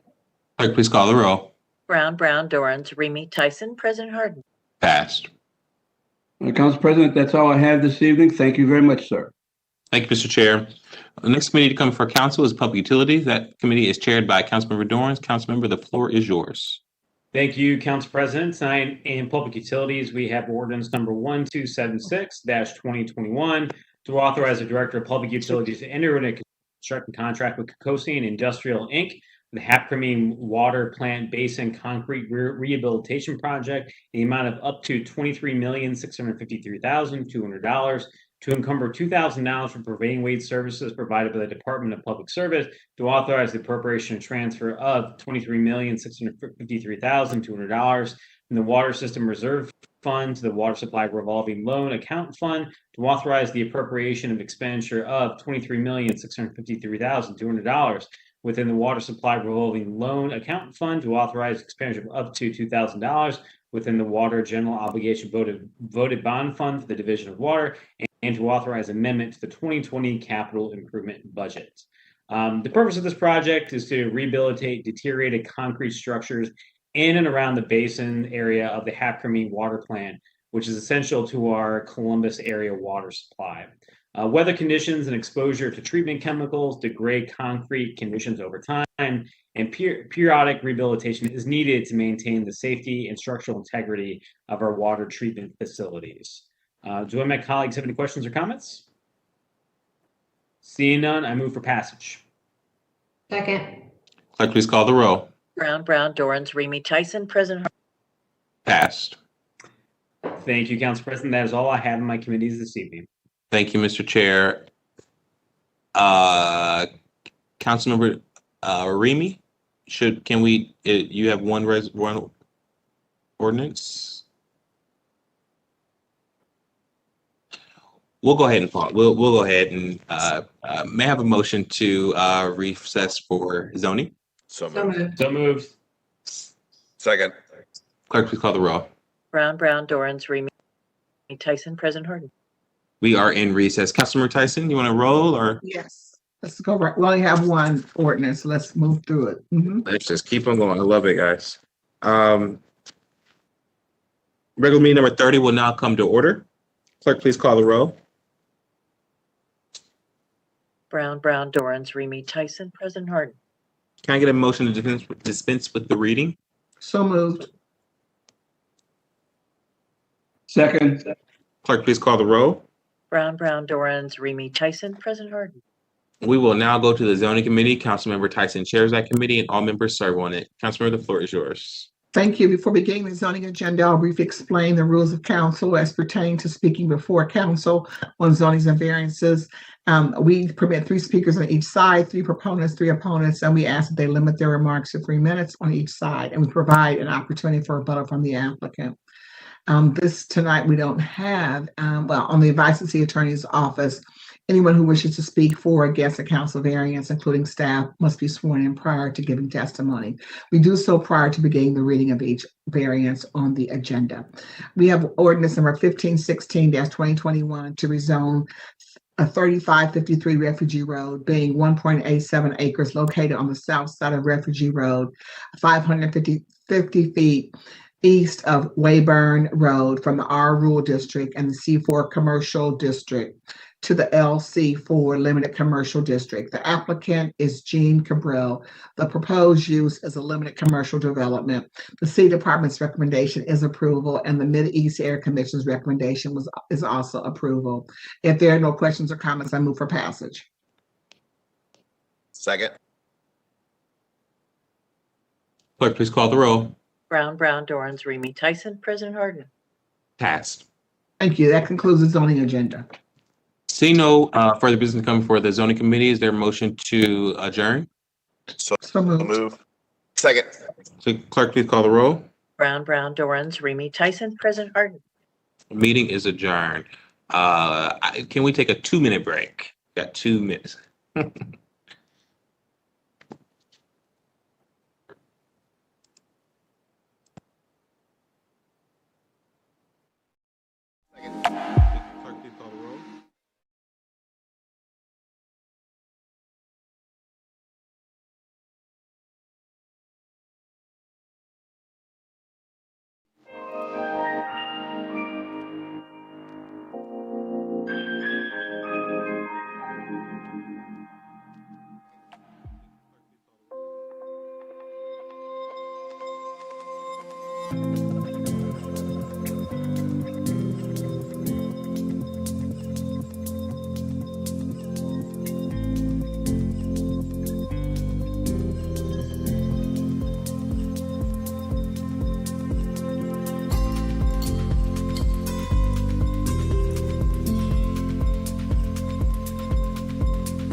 So moved. Second. Clerk, please call the row. Brown, Dorans, Remy, Tyson, President Harden. The next committee to come before council is the Economic Development Committee. That committee is chaired by Councilmember Remy. Councilmember, the floor is yours. Thank you very much, Council President Harden. I have one item in the Economic Development Committee this evening. It's ordinance number 1503, 2021 to amend and restate the JGI agreement between the city and Northwest Bank for the purpose of increasing the amount of private investment to approximately $170,000, increasing the job creation commitment to 101 new positions with an associated annual payroll of $13,019,048 by December 31st, 2025. The retention of one full-time permanent employee with an associated annual payroll of $310,000 and increasing the term of the incentive to 6 years and to declare an emergency.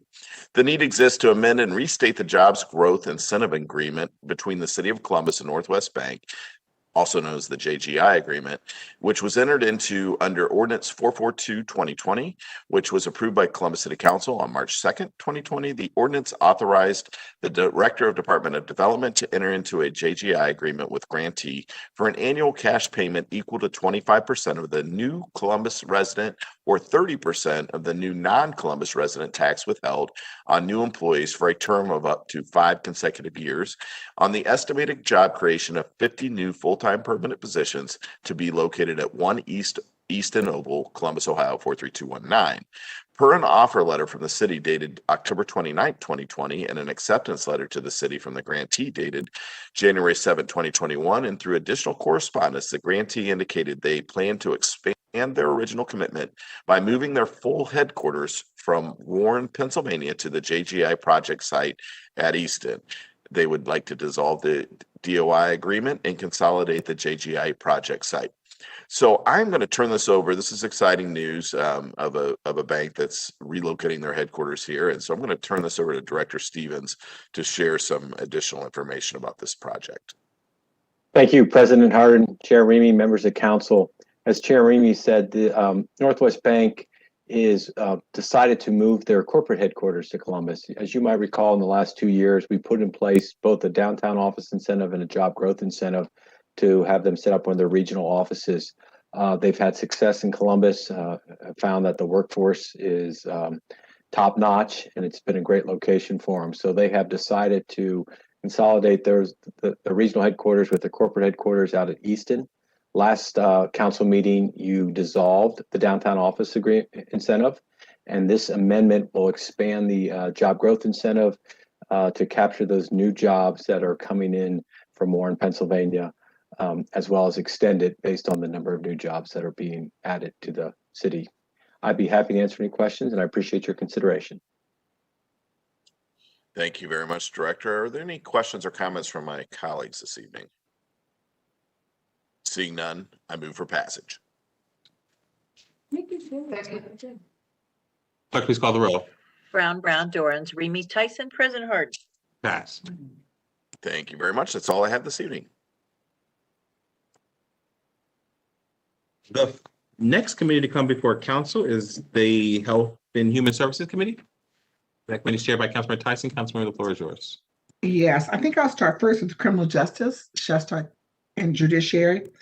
And it is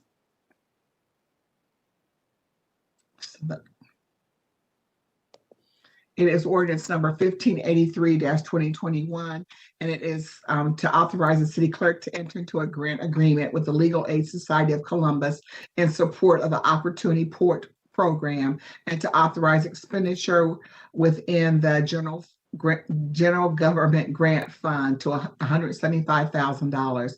I'm now going to turn it over to my council colleague, Councilmember Rob Dorans, to share comments regarding this ordinance. Thank you, Chair Tyson. The passage of House Bill 1 last year dramatically expanded eligibility for criminal record sealing. Studies have shown that this dramatically increases the economic opportunities that are held back by their prior criminal records.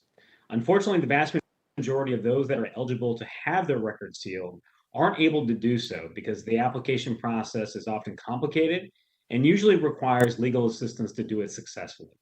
That's why the Legal Aid Society of Columbus has partnered with my office in support of council's effort to simplify the criminal record sealing process through the Opportunity Program, which will be launched this September. When a Columbus resident learns they are eligible to have their criminal records sealed by using Opportunity Port, they will be sent to Legal Aid Society of Columbus and other partners who help them through the process at no cost. I'd like to thank Kate McGarvey, the Executive Director of the Legal Aid Society of Columbus, and all the volunteers that work with Legal Aid for their time and attention to help serve residents. I also want to thank Council President Hardin and the rest of my council colleagues for working with my office to help secure these funds. This funding will help reach our goal of helping as many residents navigate the reentry process as we possibly can this year, as we know so many residents are re-engaging in the job-seeking process as our community recovers from this recession. With that, would certainly like to turn it back to Chair Tyson to pass this important legislation. Thank you. Thank you, Councilmember Dorrance, and just appreciate your effort and your office's efforts to move this initiative forward, and certainly putting the funding behind that initiative. So thank you for your leadership. If there are no questions or comments from my council colleagues, I move for passage. Second. Clerk, please call the row. Brown, Dorrance, Remy, Tyson, President Hardin. Passed. Thank you. Now I'd like to move to Health and Human Services. Sure.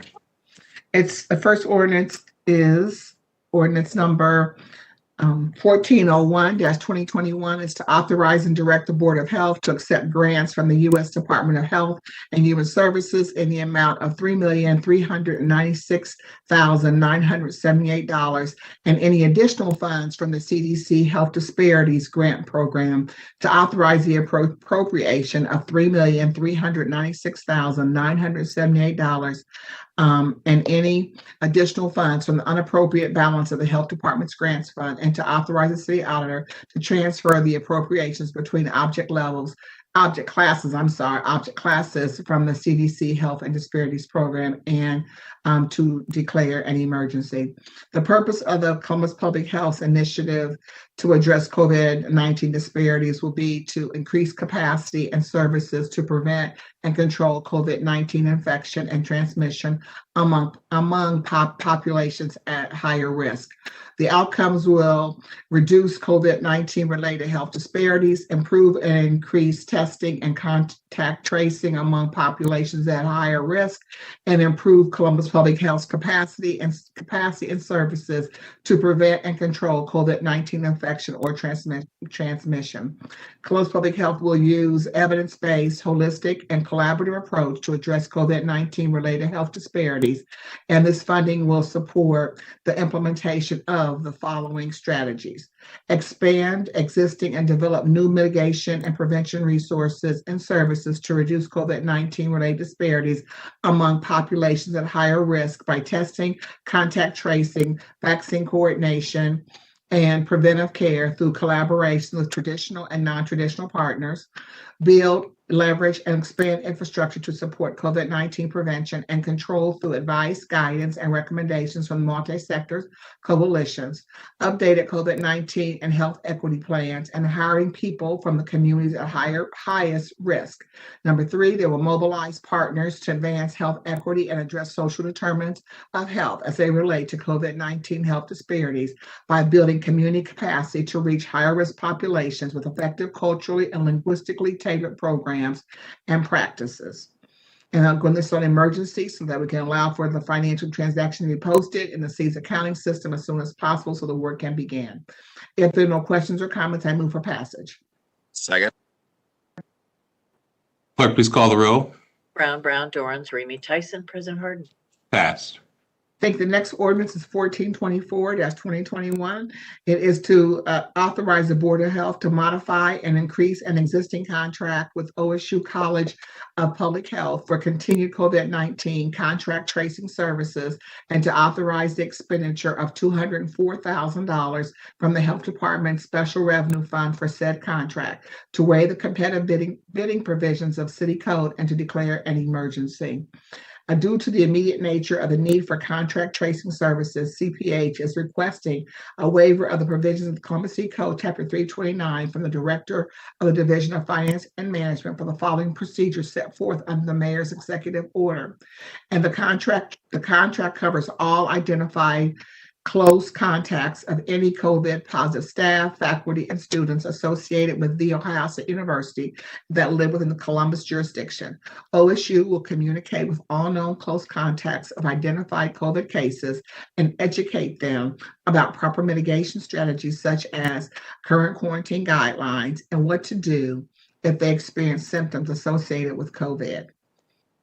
If there are no questions or comments, I move for passage.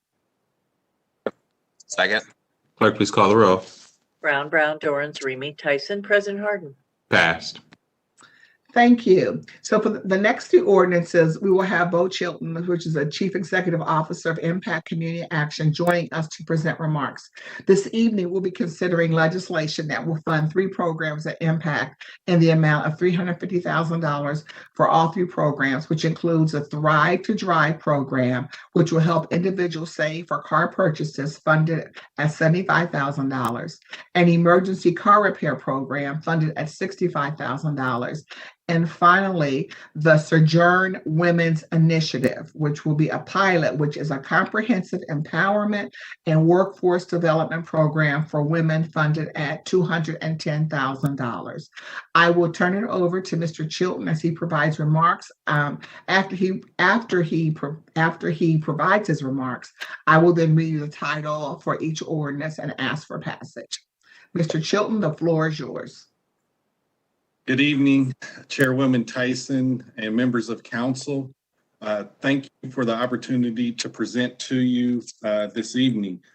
As you're probably well aware, we have a shortage of inventory with new cars because of the lack of chip manufacturing. And what has happened because of COVID-19 and people kind of holding on to their dollars and doors being closed, you have not seen as many new cars being manufactured, and the inventory is a bit stunted. And so because people haven't been turning in their new cars, we now find a shortage of used cars. And so it's driven the prices up both in the used and the new car market. Transportation is critically important to the success of people in poverty becoming self-sufficient. In fact, there are studies which basically link it as one of the single most important factors, in some cases, even more than educational attainment, because of the commute for longer term people who are in poverty. And because of the cutbacks with the bus routes and some of the ride sharing because of COVID, the need for adequate transportation is just so important. And so with the Drive to Thrive, we already have 24 people who have been going through the program in our savings. We have 2 people who are on our wait list, and now we'll be able to advertise that this program is open at a 5-to-1 match. Our participants will save up $500 and receive $2,500 in returns for a total of $3,000. So that'll go a long way in trying to buy a decent used car or putting a down payment on a car that may cost more. So I want to thank you for your support for that program. The other one is for those who already have cars, but we're seeing a lot of repairs that are needed. We get a lot of requests for that. And again, the need is tremendous. And so this $65,000 will enable us to help a number of people. Sometimes it depends on the cost of the repair. Certainly, we try and work with the person to identify the best plan forward. There are some cars that are worth trying to salvage, and some cars that we got to kind of let go. So we work with our participants and reputable repair shops to make sure that they have the transportation they need. And then finally, the third piece, the Sojourn Project, we're really excited about that. It's really an extension of something that we already do, but we want to take it to another level. One of the things that we try and provide is comprehensive case management through coaching, but really identifying with people who are trying to achieve self-sufficiency. What is the career pathway towards self-sufficiency? Oftentimes for people living in poverty, they're working 2 and 3 part-time jobs struggling to make ends meet. And people will say, well, just get more training and then you can get the credentials to get the higher wage job and have a family sustaining wage. But when you're in survival mode, how do you get off the hamster wheel of working those 2 and 3 part-time jobs to get the training that you need in order to get ahead? It's virtually impossible. And so what we'll be able to do through this program, we're linking it with other services that we provide. With this program, we're going to provide each individual, we're targeting 20. We are targeting African-American women. It's not exclusive to African-American women, but that is a major focus of our targeted efforts. Certainly, we know that African-American women have been disproportionately impacted through this pandemic and have suffered the most economically. And so what we'll be able to do, though, in this pilot with 20 is we'll provide a stipend of $200 per week while they're going through the training to eliminate some of the need to work those 2 and 3 part-time jobs. We're also going to be able to provide rental assistance. And with our program, we have the ability to provide 3 months future rent. So it takes that burden of having to meet that need off of them. We'll identify other employment barriers, whether they need childcare or other services, and we're going to provide all of the wraparound services necessary so that they can focus on getting the credentials necessary to then get a livable wage job. And so we have pathways internally and through our partnerships in healthcare, in IT, in the construction trades, and in the Roads to Work CDL. And then we'll be working with the Workforce Development Board of Central Ohio, identifying individual training accounts for those who want to pursue careers outside of those 4 different areas. And then the other unique thing about this program is going to be building that sense of community. So going through this program together, a Women of 20, we found that we've had great success working with our reentry population, primarily because of the community that they build within, the support system that they create within their cohort. And so we want to replicate that. And we're going to do some activities in the evening. We're going to invite their children. We're going to feed them. And we really want to build that sense of community so that all can be successful. And then we want to track the progress long term. So thank you so much for Councilmember Tyson and other members of council. We appreciate you. And I can just say for me personally, Councilmember Tyson, because you were there when I used to be a legislative aide, I really appreciate your leadership, your mentorship, and you will be sorely missed.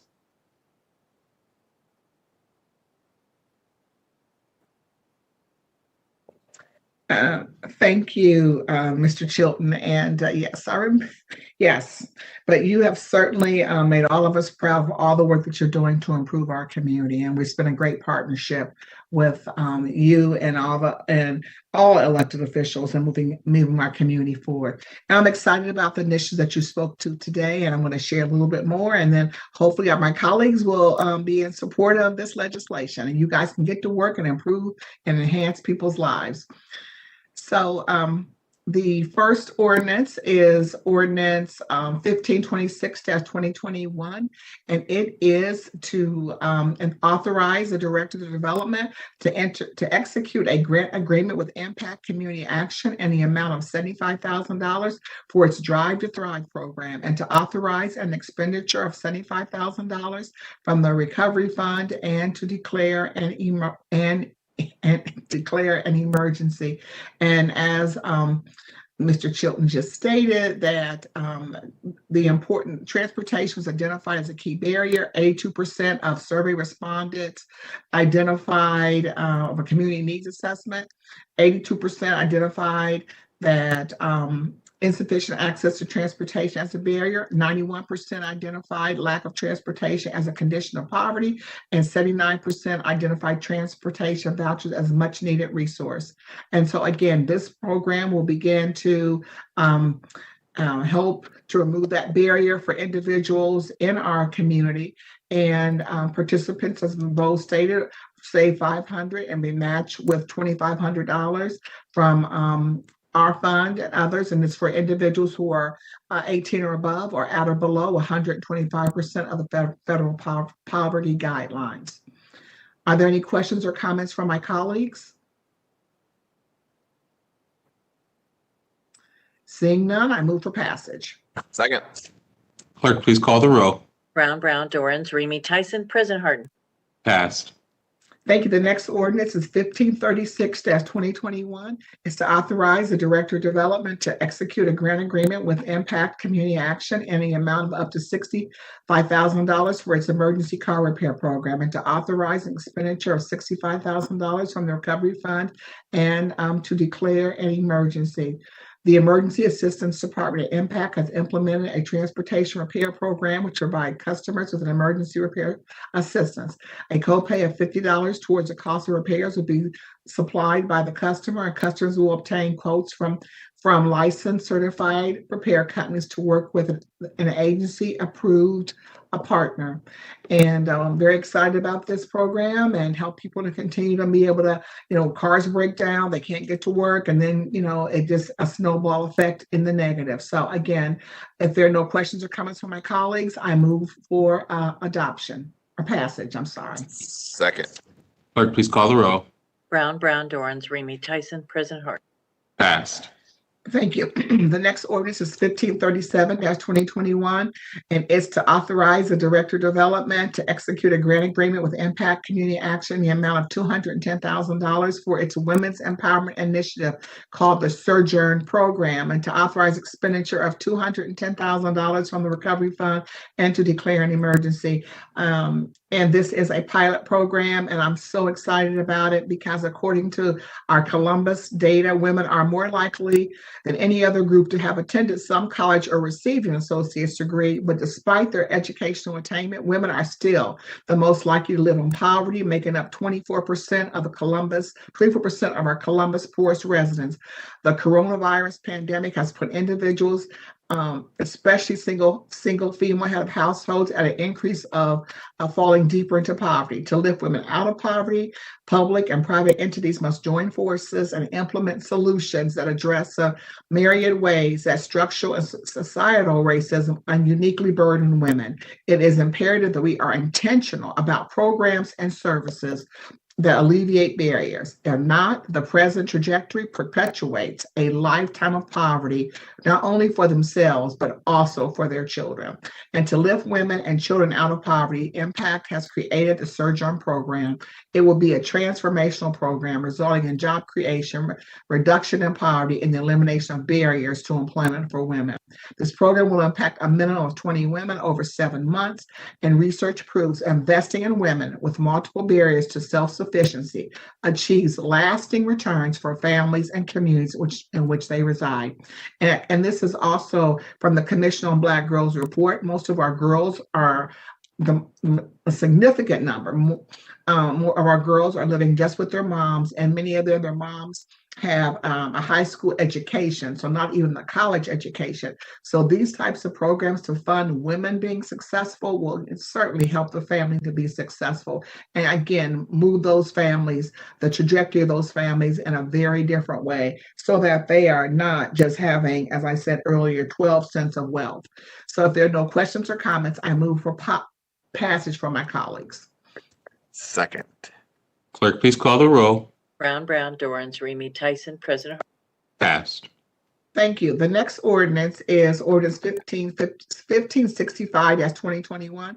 It's to authorize the Executive Director of Celebrate One on behalf of the Office of the Mayor to enter into a contract with Planned Parenthood of Greater Ohio to implement a health-focused summer youth workforce development program to expand the existing capacity in sexual health, peer-to-peer education programming, and to authorize the expenditure of up to $250,000 from the Recovery Fund and to declare an emergency.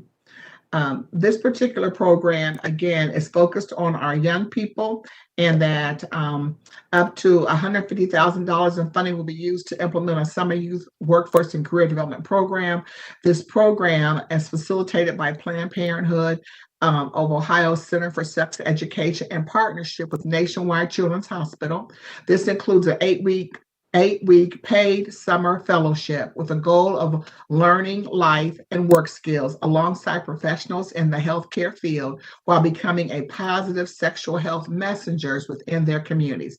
The paid fellowship will be for youth 14 to 19 and serve up to 50 participants.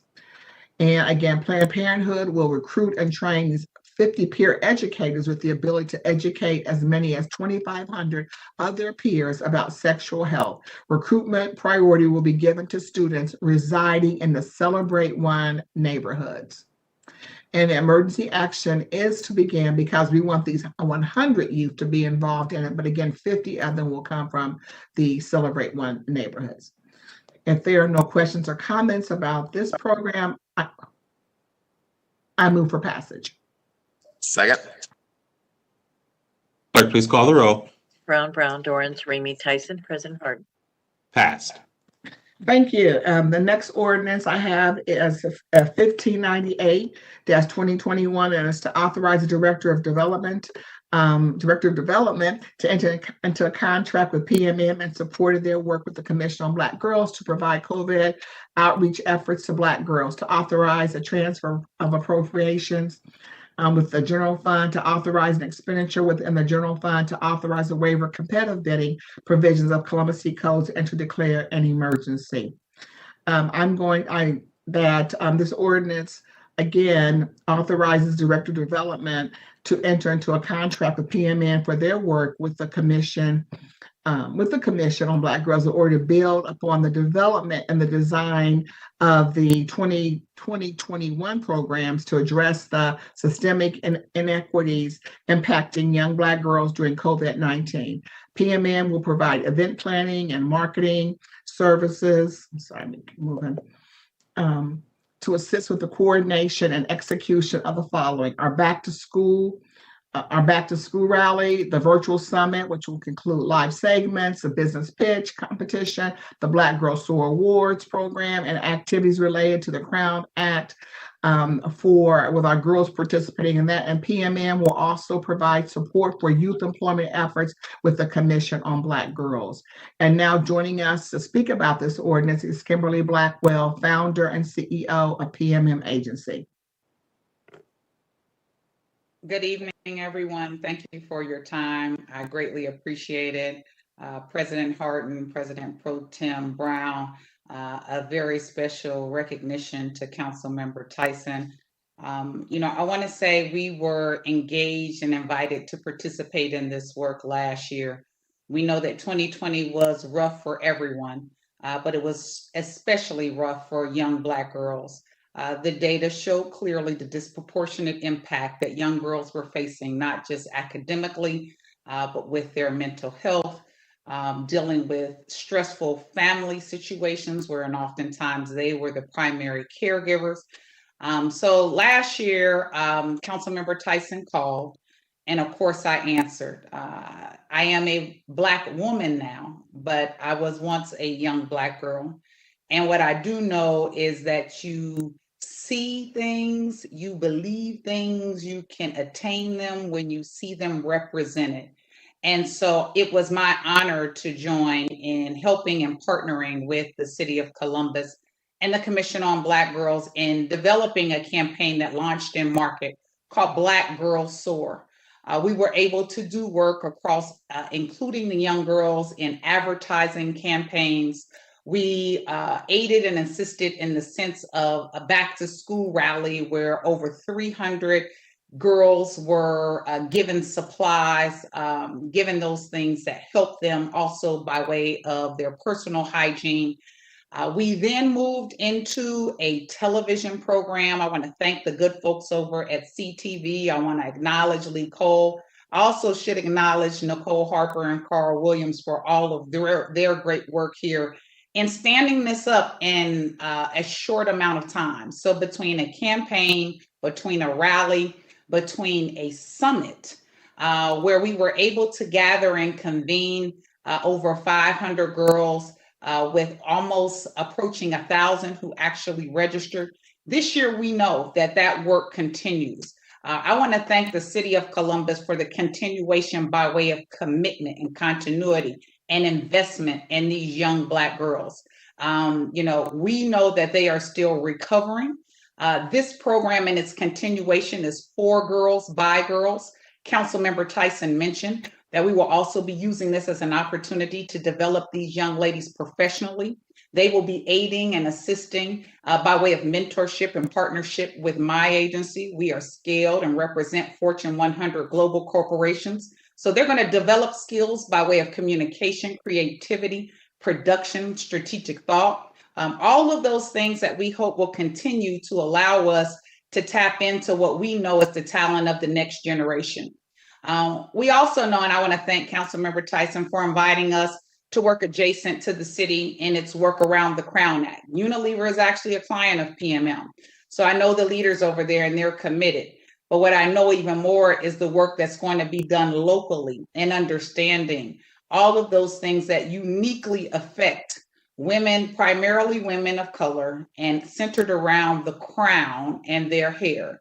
Discriminatory acts that will no longer be considered nor tolerated in market, in the workplace, and housing discrimination. So again, I want to thank the council by way of its consideration and passage of this legislation. This is meaningful work. And I understand what it means for you all to not carve this out by way of any act of kindness, but by way of act and understanding that these young Black girls are our future leaders. They will sit on corporate boards. They will sit in the seats that you occupy as public leaders and servants.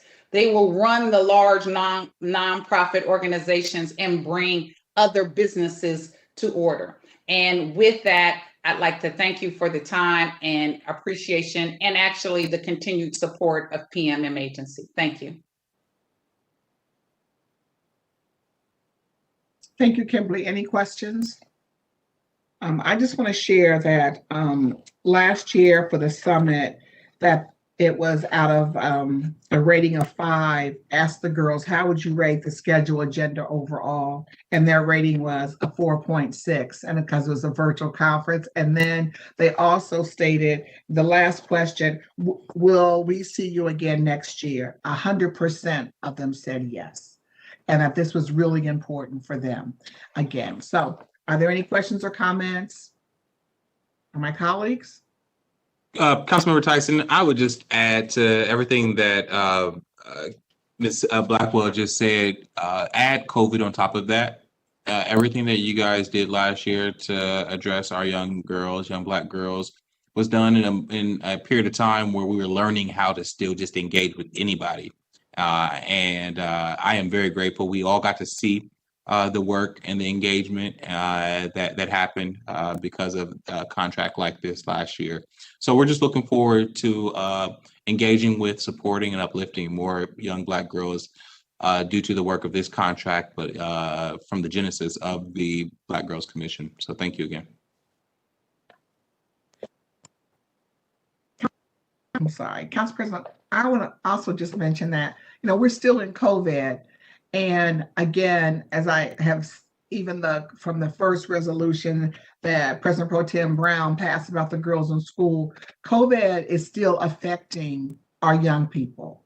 I don't want people to think that because we are getting a vaccine, and again, girls, I think the vaccine, you have to be 12 to get it. So the vaccine, so it isn't just about the vaccine. It's what's happened from COVID is that, our girls' mental health, it's affected mental health. It's affected their diet. It has affected their opportunity to socialize. It has affected them in ways, as I've said before, COVID is affecting this community in ways that it isn't just a physical illness.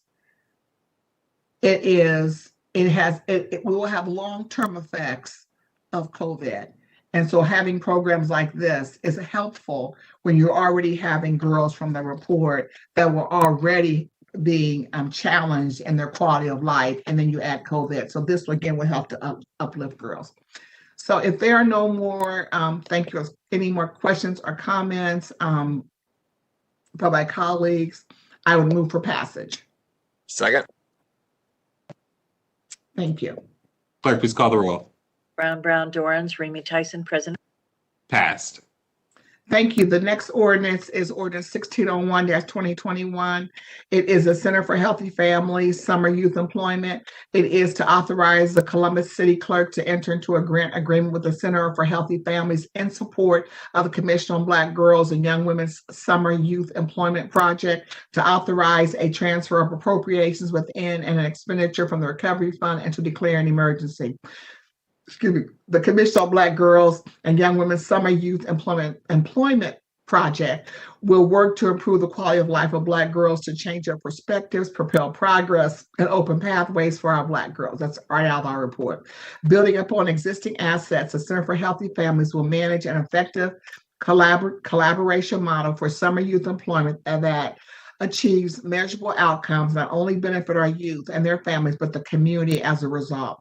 This program will recruit up to 15 summer youth interns from diverse backgrounds that live or attend school in Columbus, support the functions of the commission. And the interns will be paid $15 per hour, working up to 30 hours from late June to mid-August, work per week during the summer, and up to 10 hours in the fall. And they will be engaged in leadership opportunities, develop project and event management skills, support the strategic campaign for the commission, lead and support the 2 events for the benefit of Black girls in Central Ohio: the Black Girls Soar Back to School Rally, the Black Girls Virtual Conference.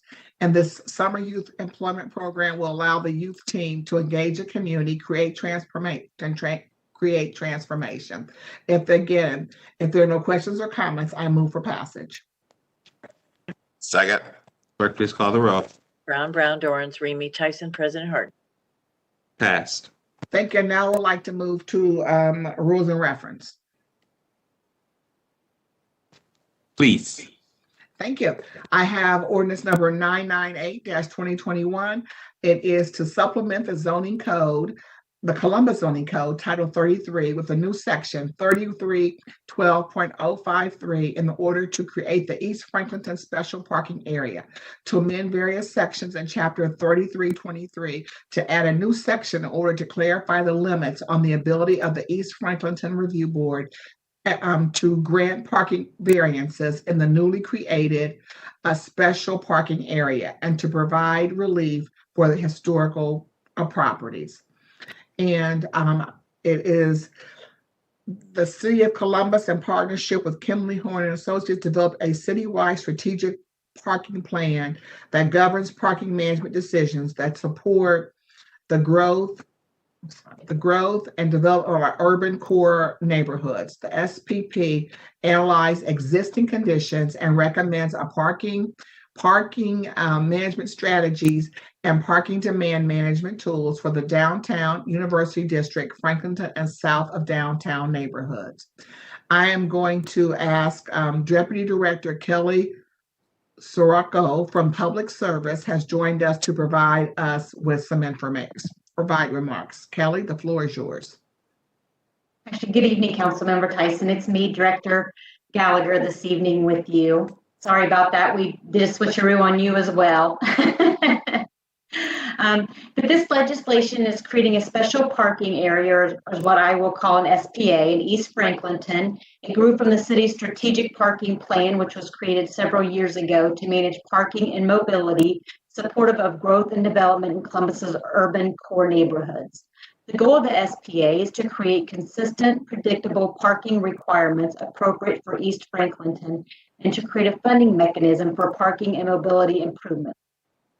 The SPA parking standards will preserve Franklinton's character while supporting a dense urban neighborhood and transportation options such as walking and transit recommended by the East Franklinton Creative Community District Plan. Updates to the Columbus zoning code are required to establish the SPA. These include providing additional parking reductions to support historic preservation in the SPA and changes to parking requirements to promote economic development. The SPA also creates a process to manage parking variances and establishes in lieu fees. All funds generated will stay in East Franklinton for parking and mobility initiatives. This SPA is supported by the East Franklinton Review Board, the Franklinton Area Commission, and the Franklinton Board of Trade. It was unanimously approved last month by the Columbus Development Commission. Thank you, Councilmember Tyson and others for considering this legislation. I'm happy to answer any questions. Thank you. Thank you, Director Gallagher.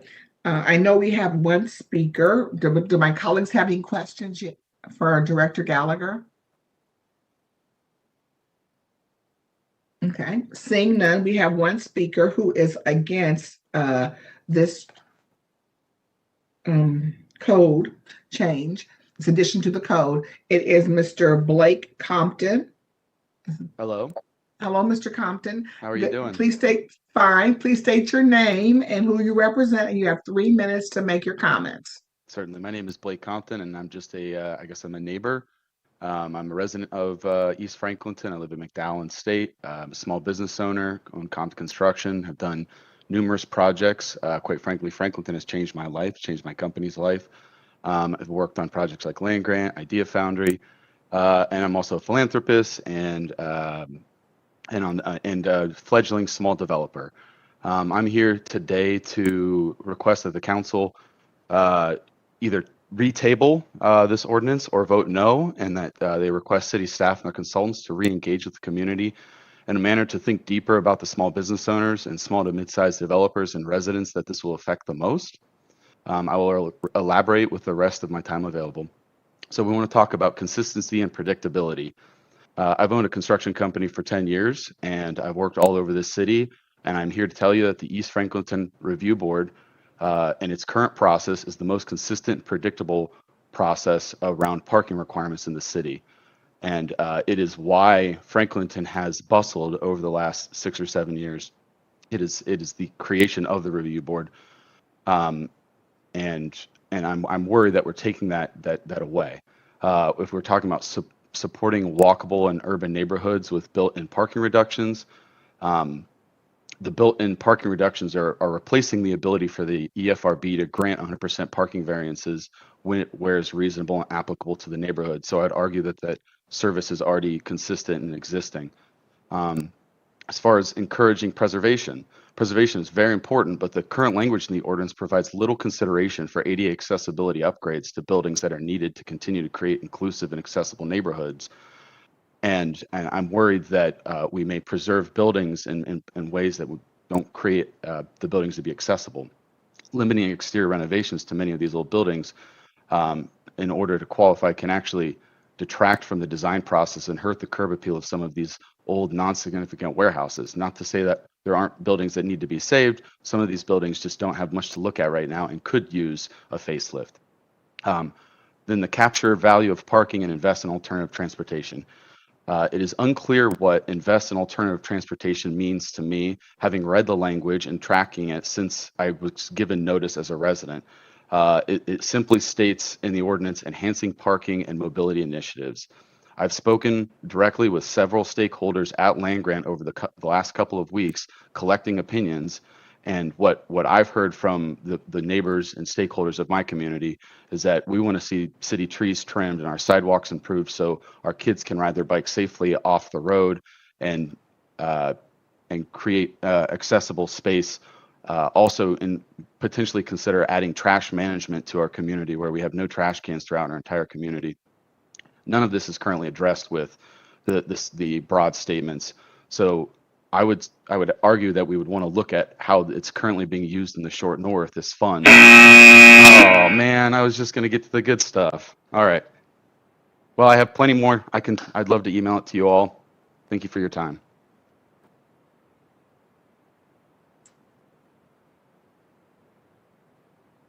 Thank you, Mr. Compton, and certainly I'm going to see if Director Gallagher wants to address any of the concerns that he brought up. I know that he was at the hearing that we held last week, and he raised some of the similar concerns, and I know that many of them were addressed at that hearing, but again, he is here again today sharing that he is against this legislation. Director Gallagher, do you want to make any additional comments? Tyson, I would just reiterate that the new code does right-size the parking requirements for the area So folks like Mr. Compton don't have to go back to the East Franklinton Review Board and get those parking reviews done for each time they want to go through a zoning or a redevelopment process like they do now. So we are right sizing the code so developers will know when they go into that process what is expected rather than having to ask each time they go through the process. I mean, that is one of the big pros of this new zoning code. So I would think that that is something on the very positive side of this. As far as his last comment about what can be done with the funds that go into this, that is one of the positives also with this initiative is those monies are put back into a fund that fund is it's not given to the community, but the community has a huge say into what those funds are used for. And I think that's something that the Short North would agree with wholeheartedly is that they help direct where that money goes towards. So one of the initiatives could be sidewalk improvements. I mean, that is definitely a mobility improvement for the area. So that is something we work very closely with the area on. So I think those conversations can continue with Mr. Compton and others in the area as we move through what those issues and initiatives could be. But again, I would like to say that the SPA is supported by the East Franklinton Review Board, the Franklinton Area Commission, and the Franklinton Board of Trade, and I'll end there. Thank you, Director. And certainly from last week's hearing, we know there was extensive outreach into the community to gather their support. And I would also ask that Mr. Compton would want to send to not only your office, but again, the Councilmember Favor has also been working diligently with you on this, but to send this information that he said he had a document that he wasn't through with his comments, he can certainly send them to not only your office, but he can send it to Councilman Favor and the rest of the council members regarding any other concerns that he may have. So thank you, Director. And thank you, Mr. Compton. And so if there are no other, again, Director Geller mentions his right sizing parking requirements and a fee in lieu of the process for just two of the significant recommendations from this the zoning code change. And this process requires developers to pay a fee instead of providing all or a portion of their parking spaces required by the SPA. And as she stated, the revenue generated from this fees may only be spent on parking and mobility initiatives to balance the parking needs within the designated SPA.